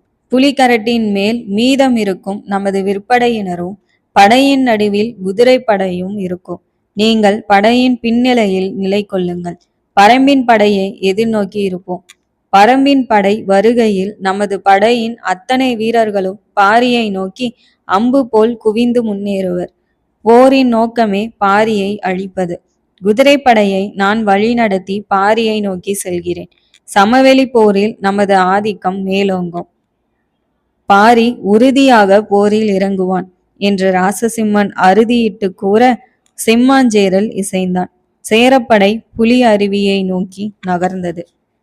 செம்மலையின் மீது பாரி ஆவேசமாக உரிமையை கொண்டு வா என்று கூற ஆதிரை அனுப்பியிருந்த தோளுரைகளை எடுத்துக்கொண்டு ஓடி வந்தான் ஒருவன். சில கத்திகளை கொண்ட உரிமையை பயன்படுத்தும் போதே உடல் உறுப்புகளை இழந்தவர்கள் பலர். இந்த உரிமையில் இருக்கும் 32 கத்திகளில் ஒரு கத்தி திரும்பினாலும் பாரியின் உடல் பிளந்துவிடும். பகைவருடைய கத்தியின் பணியை இவனது கத்தியே செய்துவிடுமே என்ற வாரியன் பதைபதைத்தார். தோளுரைகளிலிருந்து 2 உரிமைகளையும் பாரி உருவி எடுத்தான். உருவிய வேகத்தில் இரண்டையும் உதற அனைத்து கத்திகளும் தேனீக்களை போன்ற ஒலியை எழுப்பி உயர்ந்தன. சூரிய ஒளியில் மின்னிய கத்திகள் ஒன்றோடு ஒன்று உரச நெருப்பு பொறிகள் பறந்தன. 2 உரிமைகளையும் பாரி பயன்படுத்தப் போகிறான் என்று உணர்ந்த வாரியன் உயிர் உறைந்து போனார். 2 உரிமைகளிலும் இருக்கும் 64 கத்திகளை ஒரே நேரத்தில் சுழற்றினால் கட்டுப்பாடின்றி இருக்குமே என்று வாரியன் துடித்தார். மனிதன் தறிகெட்டு செல்கையில் சீர்படுத்துவது வளர்ப்பும் சூழலுமே. பாரிக்கு அனைத்துமாய் இருந்தவள் ஆதிரை. எல்லா நேரங்களிலும் ஆட்கொண்டு வழி நடத்துபவள். தனிமனித இறப்புகள் பரம்பை பாதிக்க கூடாது. உனது உயிரை விட பரம்பே முதன்மையானது என ஆதிரை உரைத்த வார்த்தைகள் மனதில் எதிரொலித்தன. பாரியின் முழங்கால் தளர்ந்து போக மெதுவாக நிலவனின் அருகே அமர்ந்தான். பரம்பு என்பது பல்லுயிர் குடும்பம். பல்லாயிரக்கணக்கான உயிர்களை உள்ளடக்கியது. அதில் பாரி ஒரு துகள். முதலில் பகையை அழிக்க திட்டங்களை உருவாக்கு. அதன்பின் சினத்தை சக்தியாக மாற்று. ஆதிரையின் குரல் கணீரென்று ஒலிக்க பாரி தெளிய துவங்கினான். கண்ணீர் தாரைகள் உலர துவங்கின. முகம் இறுகி போக சேரப்படை எங்கு உள்ளது என்று வினவினான். மறுகணம் காடைக்குடியினர் பறந்தனர். நாற்புறத்திலும் பரம்பினரின் விம்மல்கள் ஒலிக்க பாரியின் இருபுறத்திலும் வாரியன், முடியன், ஒளியன், கூடலன் இடிந்து நின்றனர். உக்கிரமேறி இருந்தவன் எவ்வாறு தணிந்தான் என்று முடியன் திகைக்க, பரம்பின் தலைவன் மனம் நொறுங்கி இருக்கிறானே என்று தன்னையே வெறுத்தான் முடியன். ஒரு நாழிகையில் காடைக்குடியினன் திரும்பினான். சேரப்படை புலி அருவியின் சமவெளியில் நிலை கொண்டுள்ளது. போருக்கு ஆயத்தமாய் காத்திருக்கிறது. முதல் 2 வரிசையில் ஆளுயர கேடயம் ஏந்திய வாட்படை வீரர்கள் இருக்கிறார்கள். அதற்கு பின் வாட்படையினர். புலிகரட்டின் ஒரு புற சரிவில் குறைந்த எண்ணிக்கையிலான சேர விற்படை வீரர்கள் நிலை கொண்டுள்ளனர். படையின் நடுவில் சிறிய குதிரை படை உள்ளது என்றான். தன்னை போரில் இறங்க வைப்பதற்காகவே பரம்பினரை ராசசிம்மன் சிதைத்திருக்கிறான். இப்போது தனக்காக காத்திருக்கிறான் என்பதை உணர்ந்தான் பாரி. மறுகணம் பாரியின் வாயிலிருந்து உத்தரவு தெளிவாக வெளிப்பட்டது. 500 வீரர்கள் மாயன்மலை வழியாக சென்று ஒளியன் தலைமையில் புலிகரட்டின் மறுபுறத்தில் காத்திருங்கள். போர் துவங்கியதும் கரட்டின் மேலேறி சேர வீரர்களை வீழ்த்தி புலி அருவியின் புறத்தில் இறங்குங்கள். 500 வீரர்கள் கூடலன் தலைமையில் இடப்புற காடுகளில் நுழைந்து புலி அருவியின் சமவெளியில் வெளியேற காத்திருங்கள். நிலை கொண்டதும் தகவல் அனுப்புங்கள் என்றான். பரம்பினரின் 2 பிரிவுகள் விரைந்தன. பாரி நிலவனை பார்ப்பதை தவிர்த்து அவன் அருகே கற்சிலையாய் அமர்ந்து இறுகியிருந்தான். சீற்றத்துடன் மேலெழும்பிய பெருவெள்ளத்தை அணை போட்டு தடுத்திருந்தான். ஆதிரையின் சொல்லுக்காக காத்திருந்தான். சிறுவனான பாரி பரம்பரிதல் முடிந்து திரும்பிய சில நாட்களுக்கு பின்னர் ஆதிரையிடம் ஓடி வந்தான். கைகளில் 4 மரவாட்கள் இருந்தன. வைகலன் மெச்சிய சிறந்த மாணவன் நான். வா, எனது போர் பயிற்சியை பார். உன்னை எளிதில் தோற்கடிப்பேன் என்று கூற பாரியின் நெற்றியில் விழுந்த முடி கற்றையை நகர்த்திய ஆதிரை, உனது பயிற்சிக்கு இன்னும் சில நாட்கள் ஆகட்டும் என்று எண்ணியிருந்தேன் என்றாள். என்ன பயிற்சி? உலோகத்தை கொண்டே ஆயுதம் வடிக்க இயலும். முதலில் உன் திறமையை பார்க்கலாம் என்ற ஆதிரை தனது ஆடையை இறுக்கியவாறு தோட்டத்திற்கு நடந்தாள். இருவரும் எதிரெதிரே நின்று கொள்ள ஆதிரை ஒரு வாளை வைத்துவிட்டு ஒன்றை மட்டும் கையிலேந்தி நிற்க பாரி சிரித்தான். துவங்கு என்று ஆதிரை கூற பாரி 2 வாட்களுடன் முன்னேறி தயக்கத்துடன் தாக்க துவங்கினான். இடக்கையை இடுப்புக்கு பின் நகர்த்தி கொண்ட ஆதிரை நின்ற இடத்திலேயே உடலை நகர்த்தி பாரியின் தாக்குதல்களை தேக்கிக் கொண்டாள். தென்றலாக துவங்கிய பாரி புயலாக உருமாறி தாக்க துவங்கினான். எப்படி தாக்கினாலும் மலையைப் போல் ஆதிரை அசையாது நின்றாள். பாரியால் ஆதிரையை சிறிதும் நகர்த்த முடியவில்லை. ஆதிரையின் ஆற்றலிலும் வாள்வீச்சின் நுட்பத்திலும் அதிசயித்தான் பாரி. ஆதிரை தற்காத்து மட்டுமே சண்டையிடுவதை உணர்ந்தவன் சமரிட்டவாறு, என்னை தாக்கு என்றான். ஆதிரை அதிவேகமாய் வாளை சுழற்றி தாக்க, பாரி தடுமாறுகையில் ஆதிரை முன்னேறி எட்டி உதைக்க, மருதாணியில் சிவந்திருந்த வலது காலின் நுனிப்பாதம் பாரியின் வயிற்றை தொட்டு திரும்பியது. அதிர்ந்து நின்றான் பாரி. வேகம் ஆற்றலை வீழ்த்தும், ஆற்றல் எண்ணிக்கையை வீழ்த்தும், நுணுக்கம் அனைத்தையும் வீழ்த்தும் என்ற ஆதிரை, பகைவரை வீழ்த்த கையில் இருக்கும் வாட்களை மட்டுமே நம்பியிருக்கிறாய். உனது உடலுறுப்புகள் அனைத்துமே ஆயுதம்தான் என்றார்.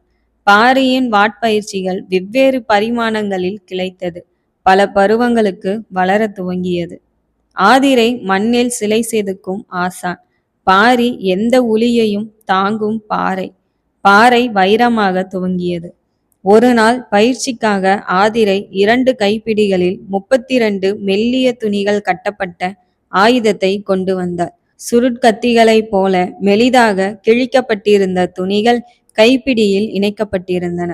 கைவிடா ஆயுதமான வாள் வகைகளில் தலை சிறந்த ஆயுதம் உருமி எனப்படும் சுருள்வாள். இதை தடுத்தோ எதிர்த்தோ நிற்கக்கூடிய ஆயுதங்களே உலகில் கிடையாது. உருமியை கற்பதற்கு முதலில் இதை சுழற்ற கற்றுக்கொள் என்று கூறிய ஆதிரை அதை சுழற்றி காட்ட துணிகள் ஒரு வட்டங்களாய் சீறி பாய்ந்தன. பாரி சுழற்றுகையில் துணிகள் மடங்கி வட்ட சுருள்களாய் மிதந்து சென்றன. ஆற்றலையும் வேகத்தையும் ஒன்றிணைக்க கற்றுக்கொள் என்றாள் ஆதிரை. பாரி தடுமாற முதல் சில நாட்கள் துணிகளை நீரில் நனைத்து சுழற்ற செய்தாள். நீரில் நனைத்த துணிகள் வேகம் எடுத்தன. அதன்பின் நீரில் நனைக்காத துணிகள் மெதுமெதுவாக வேகம் கொண்டன. அடுத்து துணியை போன்று வெட்டப்பட்ட 32 தகடுகள் பொருந்திய 2 உரிமைகளை கொண்டு வந்தாள். வெண்ணிற கலவையில் தகடுகளை நனைத்து மேலாடையின்றி பாரியை சுழற்றுமாறு கூறினாள். பாரி சுழற்றிய போது ஒன்றோடு ஒன்று மோதி திரும்பிய தகடுகள் பாரியின் உடலினை தொட்டு செல்ல, உடலெங்கும் வெள்ளை கோடுகள் உண்டாகி வரி குதிரையை போன்று நின்றான் பாரி. வாய்விட்டு சிரித்தாள் ஆதிரை. பிடிவாதத்தில் பாரி உடும்பை போன்றவன். மீண்டும் சில பருவங்கள் பயிற்சி நீடிக்க விடாமுயற்சியுடன் இரவு பகலாக பயின்றான்.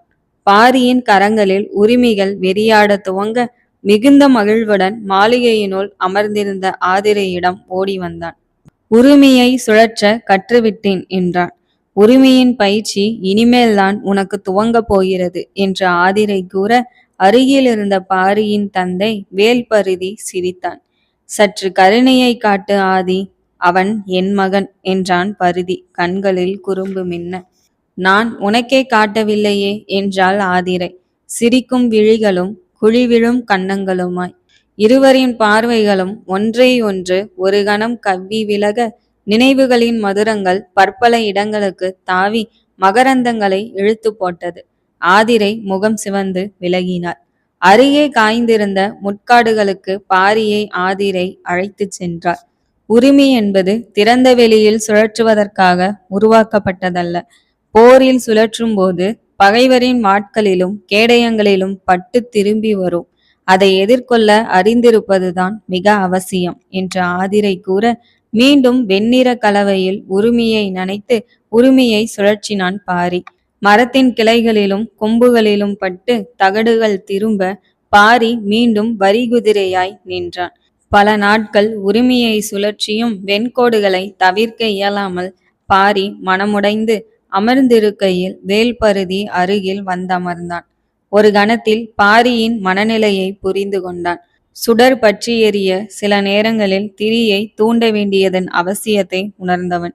மனதின் ஆழத்தையும் அறிவின் நுட்பத்தையும் அறிந்த பேரறிவாளன். ஆதிரையை போல் என்னால் உரிமையை கையாள இயலவில்லை என்றான் பாரி வருத்தத்துடன். இயலவில்லை என்ற எதிர்மறை எண்ணங்களை மனதிலிருந்து விலக்கு. ஆதிரையை விட அனைவரையும் விட சிறந்தவன் நீ என்று எண்ணத் தொடங்கு என்றான் வேல்பருதி. கத்திகள் திரும்பி வருவதை என்னால் தடுக்க முடியவில்லை. இதுவரை நீ வாளை சுழற்ற மட்டுமே கற்றுள்ளாய், உணரவே இல்லை. முதலில் நீ ஏந்தும் ஆயுதம் உனது உடலின் உறுப்பு என்று நினைக்கத் தொடங்கு. கத்திகளின் நீளம் அகலம் அனைத்தையும் மனதில் இருத்து. கண்களை மூடி நீள்வாளை மெதுவாக கீழிறக்கும் போது வாள் மண்ணை தொடுவதை உணர்வது போல் உரிமையின் கத்திகள் திரும்புவதை கைப்பிடியில் உணர்ந்து கொள். மனதை ஒரு நிலைப்படுத்து. முதலில் ஒரு உரிமையை கண்களை மூடி சுழற்று. உரிமையின் கத்தி திரும்பி வரும்போது மணிக்கட்டை ஏற்றி இறக்கி கத்திகளை அடக்கு. வாழ்வீச்சு என்பது மனதை கட்டுப்படுத்தும் யோக நிலை. பிரளயத்தை உருவாக்கும் மனதின் அமைதி நிலை. மனிதர்கள் வாழ்வீச்சை கற்றுக்கொள்ளட்டும். நீ வாளை ஆட்சி செய்ய கற்றுக்கொள். பாரியின் முகத்தை பார்த்தபடியே பரிதி பேசினான்.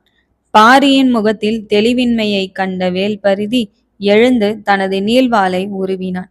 சொற்களை விட செயல்கள் மனதில் எளிதாக பதியும் என்றறிந்த பரிதி மெதுவாக நடந்தான்.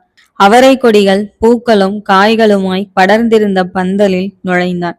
சில இடங்களில் கொடிகள் கீழ்நோக்கி தொங்கியிருக்க வேல்பரிதி கொடிகளை கண்களால் உள்வாங்கினான். அடுத்த கணம் அவனது கையில் இருந்த வாள் மின்னல் கொடியாக சுழல துவங்கியது.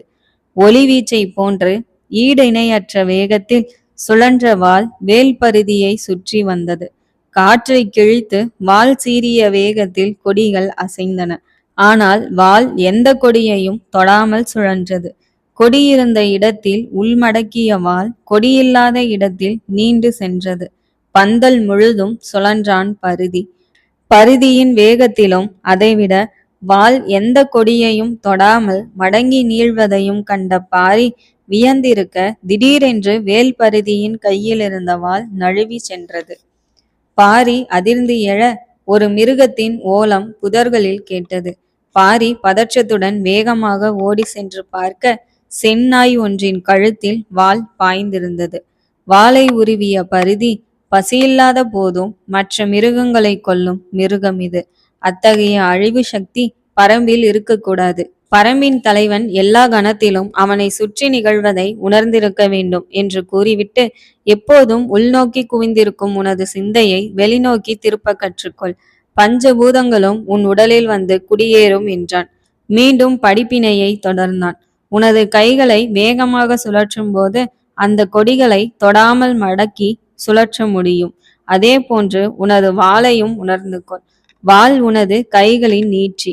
பாரிக்கு புரிய துவங்கியது. பாரி ஆயுதங்களை உணர ஆரம்பித்தான். ஆயுதங்களாக மாற துவங்கினான். உரிமைகள் சுழன்றன. சுள்ளிகளும் ஈர்க்குகளும் கொப்புகளும் கிளைகளும் ஒடிந்து சிதறின. பாரியை வார்த்தெடுக்க ஆதிரை வாள் கொடுத்தாள். பாரி துவண்ட நேரத்தில் பரிதி தோள் கொடுத்தான். ஆதிரையும் வேல் பரிதியும் களிப்புடன் நோக்க 2 கைகளிலும் 32 கத்திகளை கொண்ட உரிமைகளை பாரி சுழற்றினான். சூறை காற்றை உருவாக்கி காட்டினான். உரிமைகள் பாரியின் தாழ் பணிந்தன. ஆதிரையின் வீரத்தையும் பரிதியின் அமைதியையும் ஒருங்கே கற்றான் பாரி. செம்மலையின் உச்சிக்கு அடுத்த சில நாழிகைகளில் காடைக்குடியின் அழைப்பு வந்து சேர்ந்தது. அனைத்து புறங்களிலும் பரம்பு வீரர்கள் நிலை கொள்ள மீதம் இருந்தவர்கள் செம்மலை சமவெளியில் நின்றனர். பாரி மீண்டும் நிலவனை நோக்கி திரும்பினான். ஒரு பக்கத்தில் முகம் சிதைந்திருக்க கழுத்தில் புதைந்திருந்த வாளின் கைப்பிடியில் பிறை நிலவு, அரை நிலவு, முழு நிலவின் தோற்றங்களை நிலவன் கீறியிருந்தான். பாரி எனது பெயரை குறிக்கும் நிலவின் நிலைகளை வாளின் கைப்பிடியில் வரைந்திருக்கிறேன் பார். இப்போது நான் பிறை நிலவாயிருக்கிறேன். உன்னை போன்று வயதில் அரை நிலவாவேன். பின் ஒளி வீசும் முழு நிலவாவேன். பரம்பின் இரட்டை நிலவுகள் நாம் என்று நிலவன் கூறியது நினைவில் தோன்றியது. மீண்டும் சிந்தையில் நெருப்பு கோலம் வெடித்து சிதறி ஆழி தீயாக சுழன்று உடலெங்கும் பரவ துவங்கியது. கட்டுக்கடங்காத காளைகளைப் போல் ஐம்புலன்களும் எகிரி திமிர உடலின் ஒவ்வொரு திசுவும் வெறி பிடித்து உருமின. சினம் என் திசையிலும் வெடித்து சிதறியது. வடவை தீ. நாம் சேரப்படையை நேராக சந்திக்கின்றோம். படையின் இடப்புறம் முடியன், வலப்புறத்தில் வாரியன், நடுவில் நான் இருக்கிறேன். பரம்பில் நுழைந்த எவனுக்கும் உயிர் இருக்கக்கூடாது. கொற்றவைக்கான இறுதி படையல்.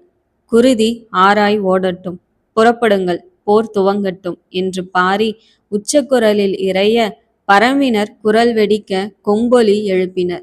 வாட்களை தட்டி பேரொலி எழுப்பினர். விண்ணும் மண்ணும் அதிர்ந்தது. காடைக்குடியினர் விலங்குகளின் வேட்டை உருமல்களையும் வெளிப்படுத்த காடுகள் கலங்கின. பரம்பினர் அணி அணியாக பிரிந்து முன்னேறினர். பரம்பு போரில் இறங்கியது. பாரி 2 உரிமைகளையும் எடுத்துக்கொண்டு எழுந்தான். வாரியன் பதறினார். ஆனால் கொற்றவை இறங்கியது போல் கண்கள் சிவந்து உக்கிரமேறி இருந்தவனை நெருங்க அனைவரும் பயந்தனர். பாரி செம்மலையிலிருந்து தாவி இறங்க துவங்கினான். முடியன் படையின் இடப்புறத்திற்கு ஓடினான். ஆனால் வாரியன் வலப்புறத்திற்கு செல்ல மனமின்றி பாரியை பின்தொடர்ந்தார். பரம்பு சேரப்படைகளை நோக்கி முன்னேறியது. புலி அருவியின் எதிரியில் இருந்த ராசசிம்மன் பரம்பின் படை முன்னேறி வருவதையும் படையின் நடுவில் பாரி வருவதையும் கண்டு மனம் மகிழ்ந்தான்.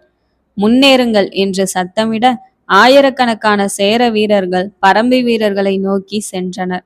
2 படையினரும் ஒருவரை நோக்கி ஒருவர் ஓட பரம்பினர் வெறியுடன் பாய்ந்தனர். மான்களை வேட்டையாட விரட்டும் புலிகளில் வேகமான புலி அனைத்திற்கும் முன்னால் செல்வது போல பாரி முன் சென்றான்.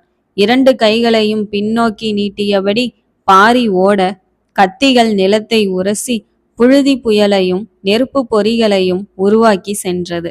பாரியின் உடலில் உரிமையின் கத்திகள் பட்டால் பகைவரின் வாளால் நேர வேண்டிய மரணம் அவனது வாளாலேயே நேரிடும் என்று எண்ணிய வாரியன் பாரியை காக்க அவனை தொடர்ந்து சென்றார்.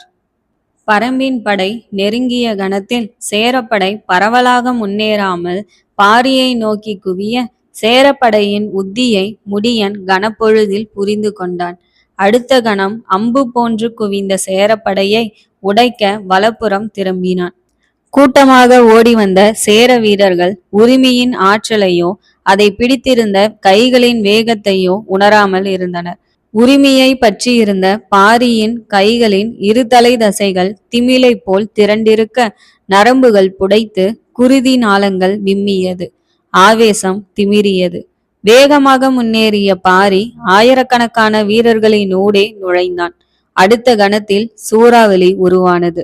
அடங்கா சினம் ஆர்ப்பரிக்கும் வெறியை கொப்பளிக்க உக்கிரமேறியிருந்த பாரி கட்டுக்கடங்கா பாய்ச்சலை வெளிப்படுத்த மரண தாண்டவம் நிகழத் துவங்கியது. மண்ணுக்கும் விண்ணுக்குமாய் சினத்தில் பிரபஞ்ச உருவத்தை கொண்டிருந்த பாரி உரிமைகளை சுழற்றிய வேகத்தில் பாரியை சுற்றி குமிழ் உருவானது போல் கத்திகள் தோன்றி மறைய உரிமையின் கத்திகள் கண்களுக்கு புலப்படாதவாறு சுழன்றன. என்ன நிகழ்கிறது என்று உணரும் முன்னர் சேரப்படை சிதைய துவங்கியது. ஒரு கையில் இருந்த உரிமையை பாரி வீசிய போது ஒன்றன் பின் ஒன்றாக 32 கத்திகள் சீறி பறந்தன. அடுத்த சுழற்றலில் கத்திகள் மீண்டும் சுழன்று வந்தன. பாரி கைப்பிடியை உள்நோக்கி திருப்பினால் கத்திகள் குவிந்து சென்றன. வெளிப்பக்கம் திருப்பினால் கத்திகள் மலர்ந்து விரிந்தன. மணிக்கட்டுகள் சுழல கைகள் மரணத்தை வாளில் வடித்து சென்றன. ஒரு கத்தி பிளந்த இடைவெளியினூடே அடுத்த கத்தி நுழைந்தது. வீரர்களின் கத்திகள் உடைந்தன. கவசங்கள் சிதைந்தன. வீரர்களின் உடல்கள் சீவப்பட்டு உறுப்புகளாக பிரிந்தன. உறுப்புகள் வெட்டப்பட்டு துண்டுகளாயின. துண்டுகள் பிரிக்கப்பட்டு சதைகளாயின. சதைகள் சிதைக்கப்பட்டு இரத்த களரியாயின. பாரியின் உரிமைகளை எவராலும் தடுக்க இயலாமல் இருக்க மலை உச்சியிலிருந்து உருண்டு வரும் பாறை புல்வெளிகளை நசுக்கி செல்வதைப் போல பாரி சேரப்படையினூடே முன்னேறினான். குருதி வெள்ளமாய் ஓட துவங்கியது. சுழன்ற கத்திகள் ஒன்றோடு ஒன்று உரசிக்கொள்ள கத்திகளில் படிந்த குருதியை மீறி தீப்பொறி பறந்தது. நெருப்பை அழிக்க முயலும் கரையான்களாய் சேர வீரர்கள் முன்னேற எரிதழல் வீசும் உரிமைகள் கொண்டு போர்க்களத்தையே சிதறடிக்க துவங்கினான் பாரி. பாரியின் முதல் வீச்சை கண்டதுமே வாரியன் திகைத்து போனார். இவன் வைகலானின் மாணவன் அல்ல, ஆதிரையின் சூரியன். பாரி பார்த்து கொள்வான் என்று ஆதிரை கூறிய வார்த்தைகளுக்கு அர்த்தங்கள் புரிய துவங்கியது. ஒரு வாக்கியத்தில் எதிர்காலத்தை கூறியிருக்கிறாள். சத்தமின்றி ஒரு எரிமலையை உண்டாக்கியிருக்கிறாள். பூவுக்குள் புயலை பொருத்தி இருக்கிறாள். இனி இவனை எண்ணி கலங்க எதுவும் இல்லை என்று பூரித்தவர் ஆயுதங்களை கொண்டு வந்தவர்களிடம் எங்கே என் சூலம் என்று கேட்க பரம்பு வீரன் அவரை விட உயரமாயிருந்த வாரியனின் ஆயுதத்தை எடுத்து கொடுத்தான். வாஞ்சையுடன் தனது சூலத்தை 2 கைகளால் வாரியன் ஏந்தியவுடன் உடல் சிலிர்த்தது. சிறந்த வீரனுக்கும் அவனது ஆயுதத்திற்கும் இடையேயான தொடர்பு மற்ற அனைத்தையும் விட உணர்வு பூர்வமானது. மிகுந்த எடையுடன் இருந்த சூலத்தை ஏந்தியவுடன் கைகள் தாமாக சுழற்றத் துவங்கின. சூலத்தை வாரியன் பருதியுடன் இணைந்து கடைசியாக சோழனின் போரில் பயன்படுத்தியது. அதற்கு பின் பல ஆண்டுகள் கழிந்திருந்தன. எனினும் வயதானாலும் புலியின் ஆற்றலும் சீற்றமும் சற்றும் குறைவதில்லை என்பதை கைகளில் சுழன்ற சூலத்தின் வேகம் கூறியது. வாரியன் வேகமாக படையின் வலப்புறத்திற்கு ஓடத் துவங்கினார். ஓடும்போதே நிலவன் பரம்பினர்களின் சிதைத்த உடல் சிந்தையில் தோன்ற பாரியை நினைத்து துவண்டிருந்த மனதில் மதம் பிடிக்க துவங்கியது. பரம்பினரை சிதைக்க துணிந்தவர்களை அழித்தொழிக்க வாரியன் பரம்பினரை தாண்டி வெறிகொண்டு முன்னே ஓடினார். சேர வீரர்களை நெருங்கியதும் சூலத்தை ஒருமுறை சுழற்றி சேரர்களை அடித்த வேகத்தில் வரிசையாக ஓடி வந்த 4-5 வீரர்களின் நெஞ்செலும்புகள் நொறுங்கின. மீண்டும் இடப்புறம் சுழற்றி அடிக்க ஒரு பனை தூரத்திற்கு அனைத்து சேர வீரர்களும் தூக்கி எறியப்பட்டனர். போர்க்களம் சிதற சூலத்தை வாரியன் நிலத்தில் ஆங்காரத்துடன் குத்தி ஒருமுறை உரும நிலம் அதிர்ந்தது. பரம்பினரும் சேரர்களும் திகைத்தனர். கூர்மையான சூலத்தின் அடிப்பகுதி மண்ணில் சொருகி நிற்க வாரியன் தனது கால் வரை நீண்டிருந்த ஆடைகளை அமைதியாக உயர்த்தி இறுக்கிக் கொண்டார். மனதில் வெறியுடன் சூலத்தின் கழுத்தை பிடித்து அடிப்பாகத்தில் முன்னோக்கி உதைக்க பாலமாக மண்ணை பெயர்த்து மேலெழும்பிய சூலம் வாரியனின் கழுத்தில் வந்தமர்ந்தது. வாரியன் முன்னேற சேர வீரர்கள் அவரை நெருங்க தயங்கினர். அனைவரும் அரைவட்டமாக ஒதுங்கி வழிவிட வாரியன் மெதுவாக முன்னேறினார். மீண்டும் சேர வீரர்கள் வாட்களுடன் ஓடிவர கழுத்திலிருந்த சூலம் சிலம்பத்தடி போல வாரியனின் உடலை சுற்றி வந்தது. தலையில் அடிபட்டவர்களின் தலைகள் சிதறின. உடலில் அடிபட்டவர்களின் முதுகெலும்பு முறிந்தன. அடிபட்டவர்கள் சில காதம் சென்று விழுந்தனர். சூலத்தை முன்னோக்கி சுழற்றி ஒருவனை நெஞ்சில் அடிக்க அவன் அரைப்பனை உயரத்திற்கு வீரர்களை தாண்டி பறந்து சென்றான்.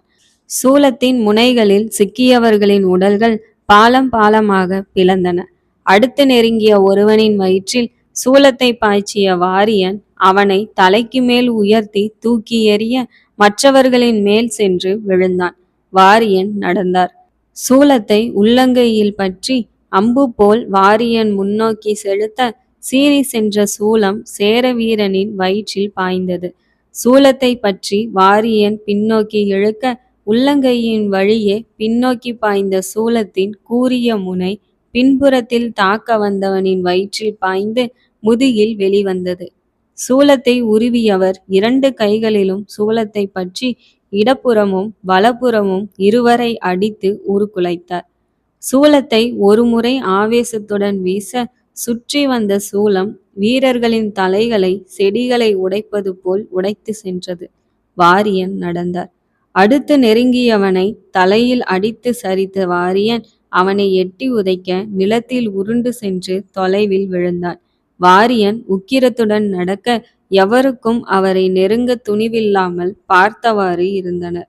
மெதுவாக நடந்து சென்றவர் கீழே கிடந்தவனின் மேல் ஏறி நிற்க மற்றொருவன் வெறியுடன் வாளேந்தியவாறு ஓடி வந்தான்.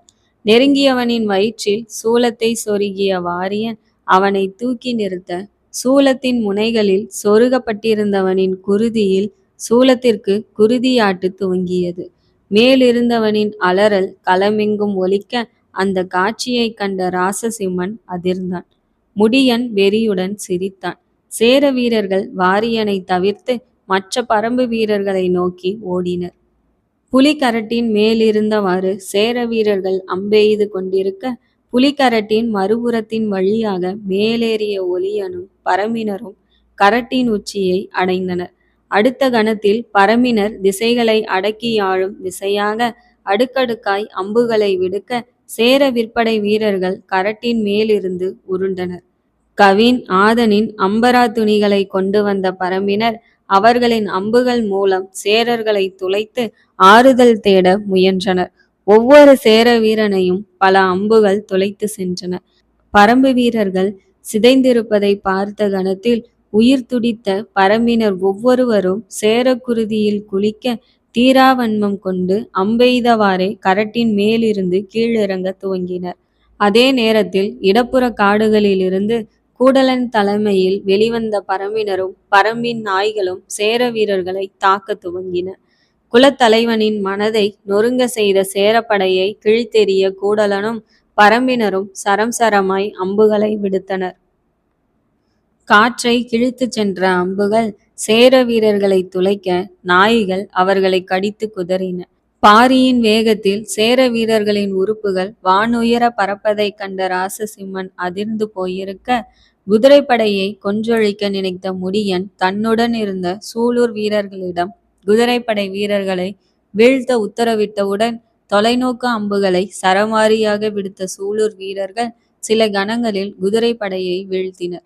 தொலைவிலிருந்து அதிவேகமாக பறந்து வந்த ஏராளமான அம்புகள் குதிரை வீரர்களை வீழ்த்தியதைக் கண்ட ராசசிம்மன் தன்னை நோக்கி வந்த அம்புகளை நீள்வாட்களினால் தடுத்து கொண்டு குதிரையை விடுத்து கீழ் இறங்கினான்.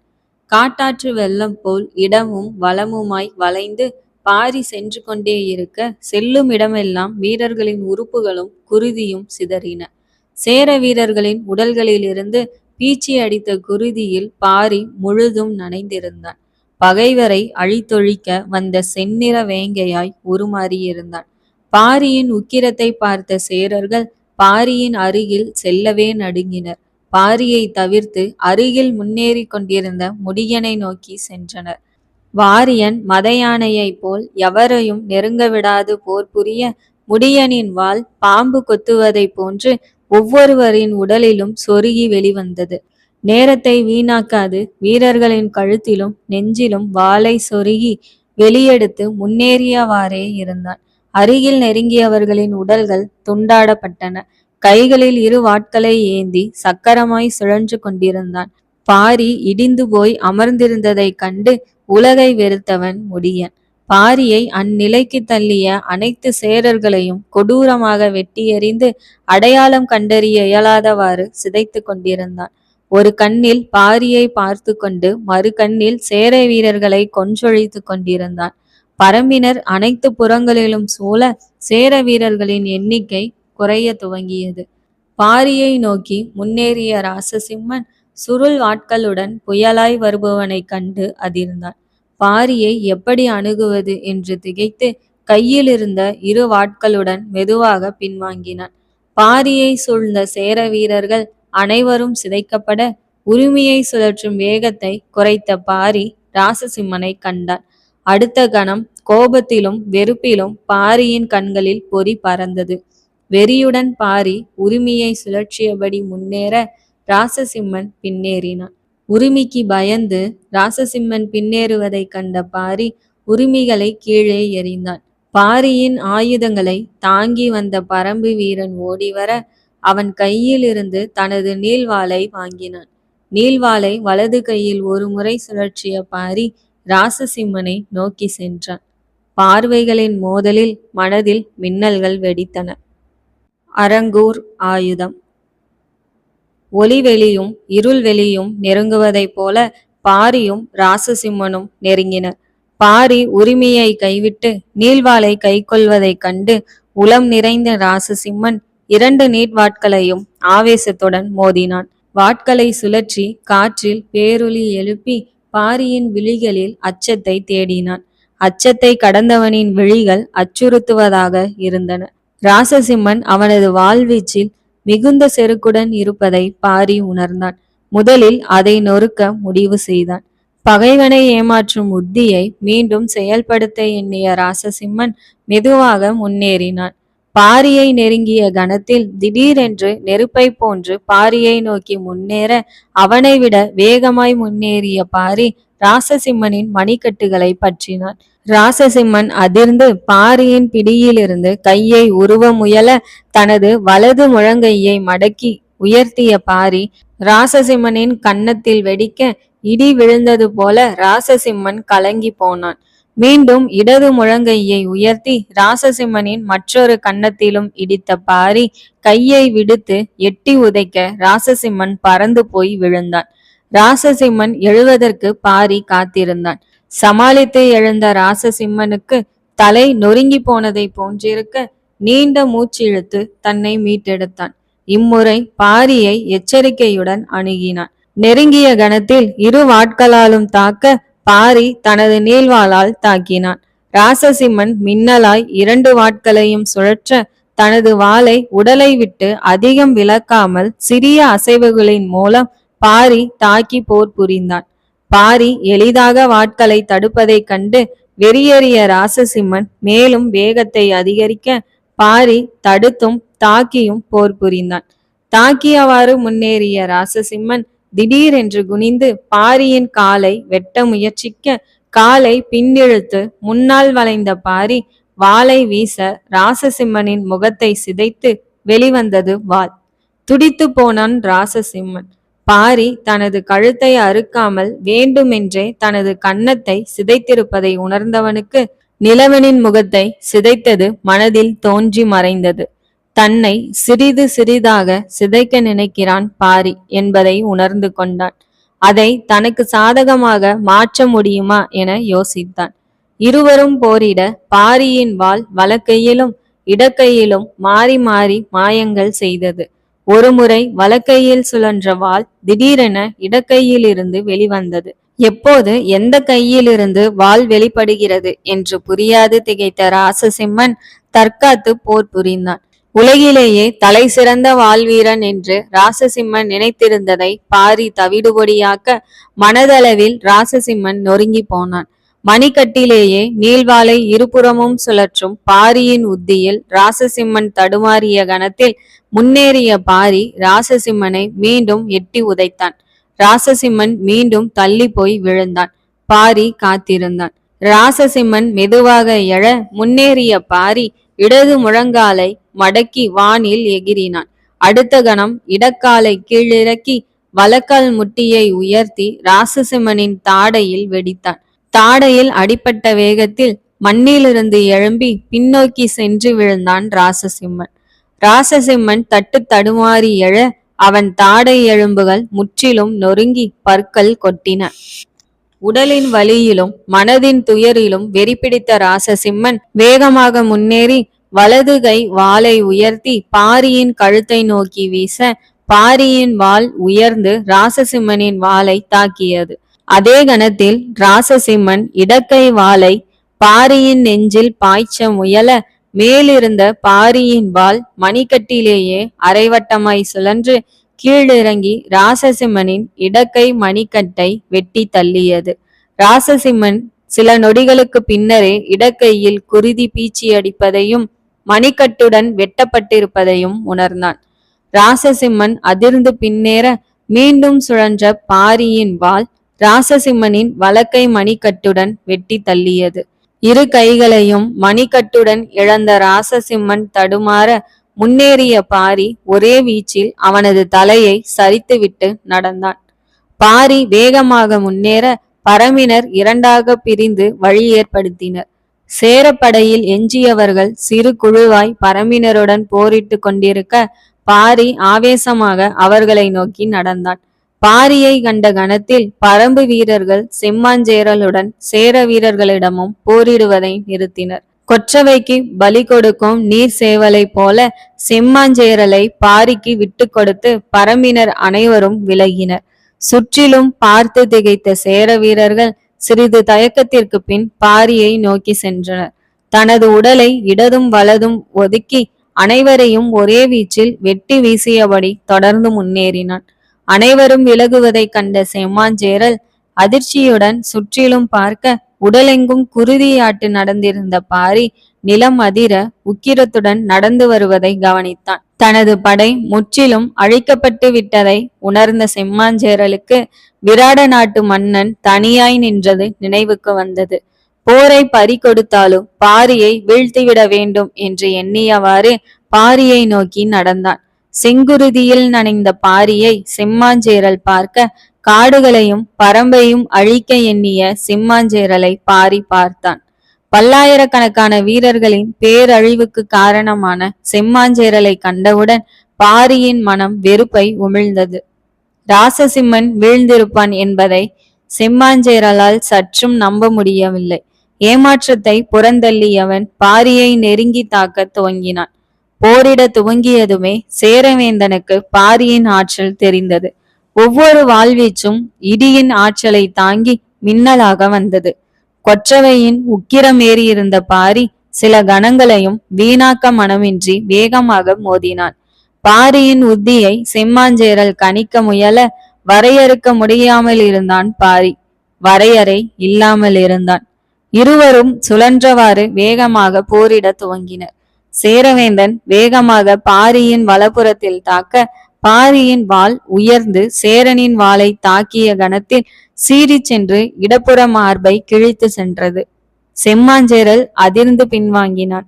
சற்று சுதாரித்தவன் மீண்டும் முன்னேறி பாரியின் இடப்புறத்தில் தாக்க பாரியின் வாள் சேரனின் வாளை தாக்கிய கணத்தில் சுழன்று வலப்புற மார்பை பிளந்து சென்றது. செம்மாஞ்சேரல் திகைத்து போனான். கண்களால் காணவியலா வேகத்தில் பாரியின் வேகம் இருந்தது.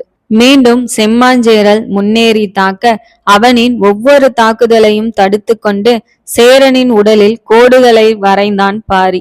சேரனால் இறந்த ஒவ்வொரு மனிதனுக்காகவும் விலங்குக்காகவும் மரத்திற்காகவும் உயிருக்காகவும் பாரி கோடுகளை வரைந்தான். உடலின் ஒவ்வொரு நரம்பையும் வெட்டி செம்மாஞ்சேரலை அவனது குருதியிலேயே குளிப்பாட்ட துவங்கினான். வாளை வீசியபடி பாரி தொடர்ந்து முன்னேற உடல் தளர்ந்த செம்மாஞ்சேரல் பின்னேறியவாறே இருந்தான். குருதியுடன் சேரனின் ஆணவமும் ஆசையும் மேன்மையும் கீழிறங்கியது.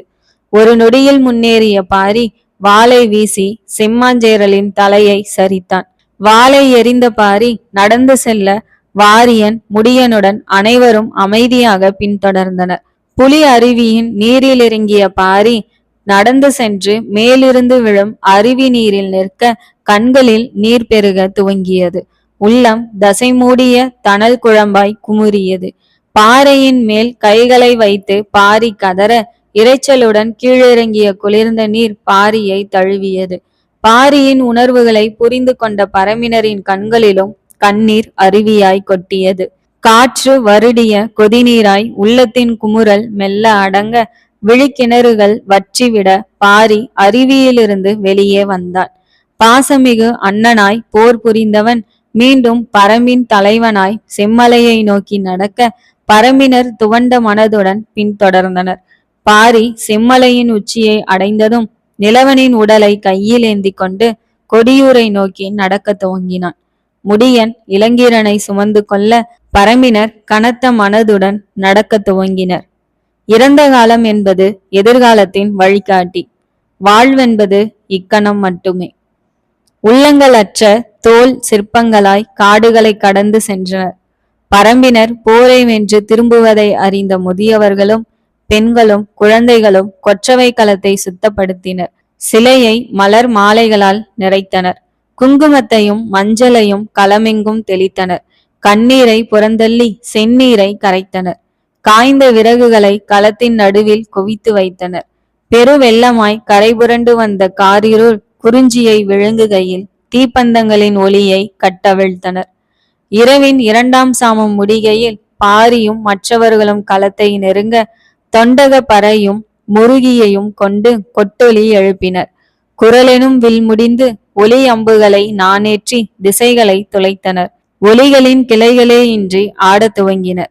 நிலவனின் உடலையும் இளங்கிரனின் உடலையும் சிலர் வாங்கி சென்றனர். நிலவனின் அன்னை செவ்வான விழிகளுடன் அமைதி பூண்டிருந்தாள். பரம்பிற்கு அளித்த கொடையாய் எண்ணி உள்ளம் நிறைந்திருந்தாள். அவளின் விரல்களை பற்றியவாறு நீலன் அழுது கொண்டிருந்தான். இருவருக்கும் தோண்டப்பட்ட குழிகளில் வைத்து துணி மூடி மண் போர்த்தினர்.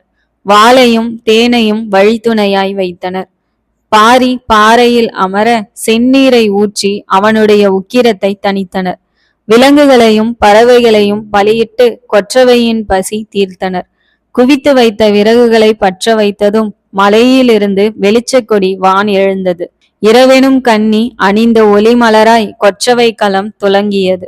யானை தோல் கட்டிய பெரும் பறையை சுற்றிலும் நின்று வீரர்கள் அடிக்க மலை நடுங்கியது. இருள் ஒளியின் பின்னால் ஒளிந்தது.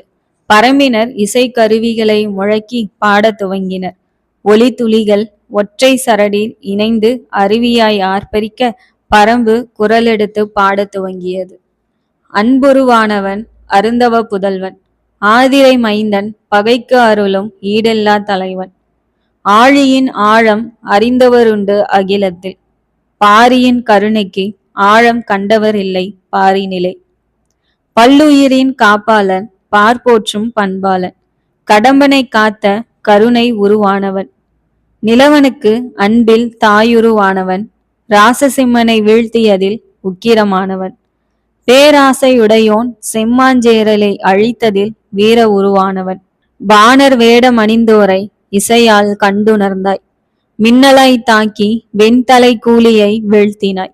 யானை படையை பாறை தேனியால் சிதறடித்தாய், குதிரைகளை கை கொள்ள குழுக்களை பிரித்து தாக்கினாய். பெருங்கொடி மின்னை செடியாலே சேரப்படையை மிரட்டினாய், பெரு ஆனந்த முள்ளி புகையாலே பகைவரை கலங்கடித்தாய்.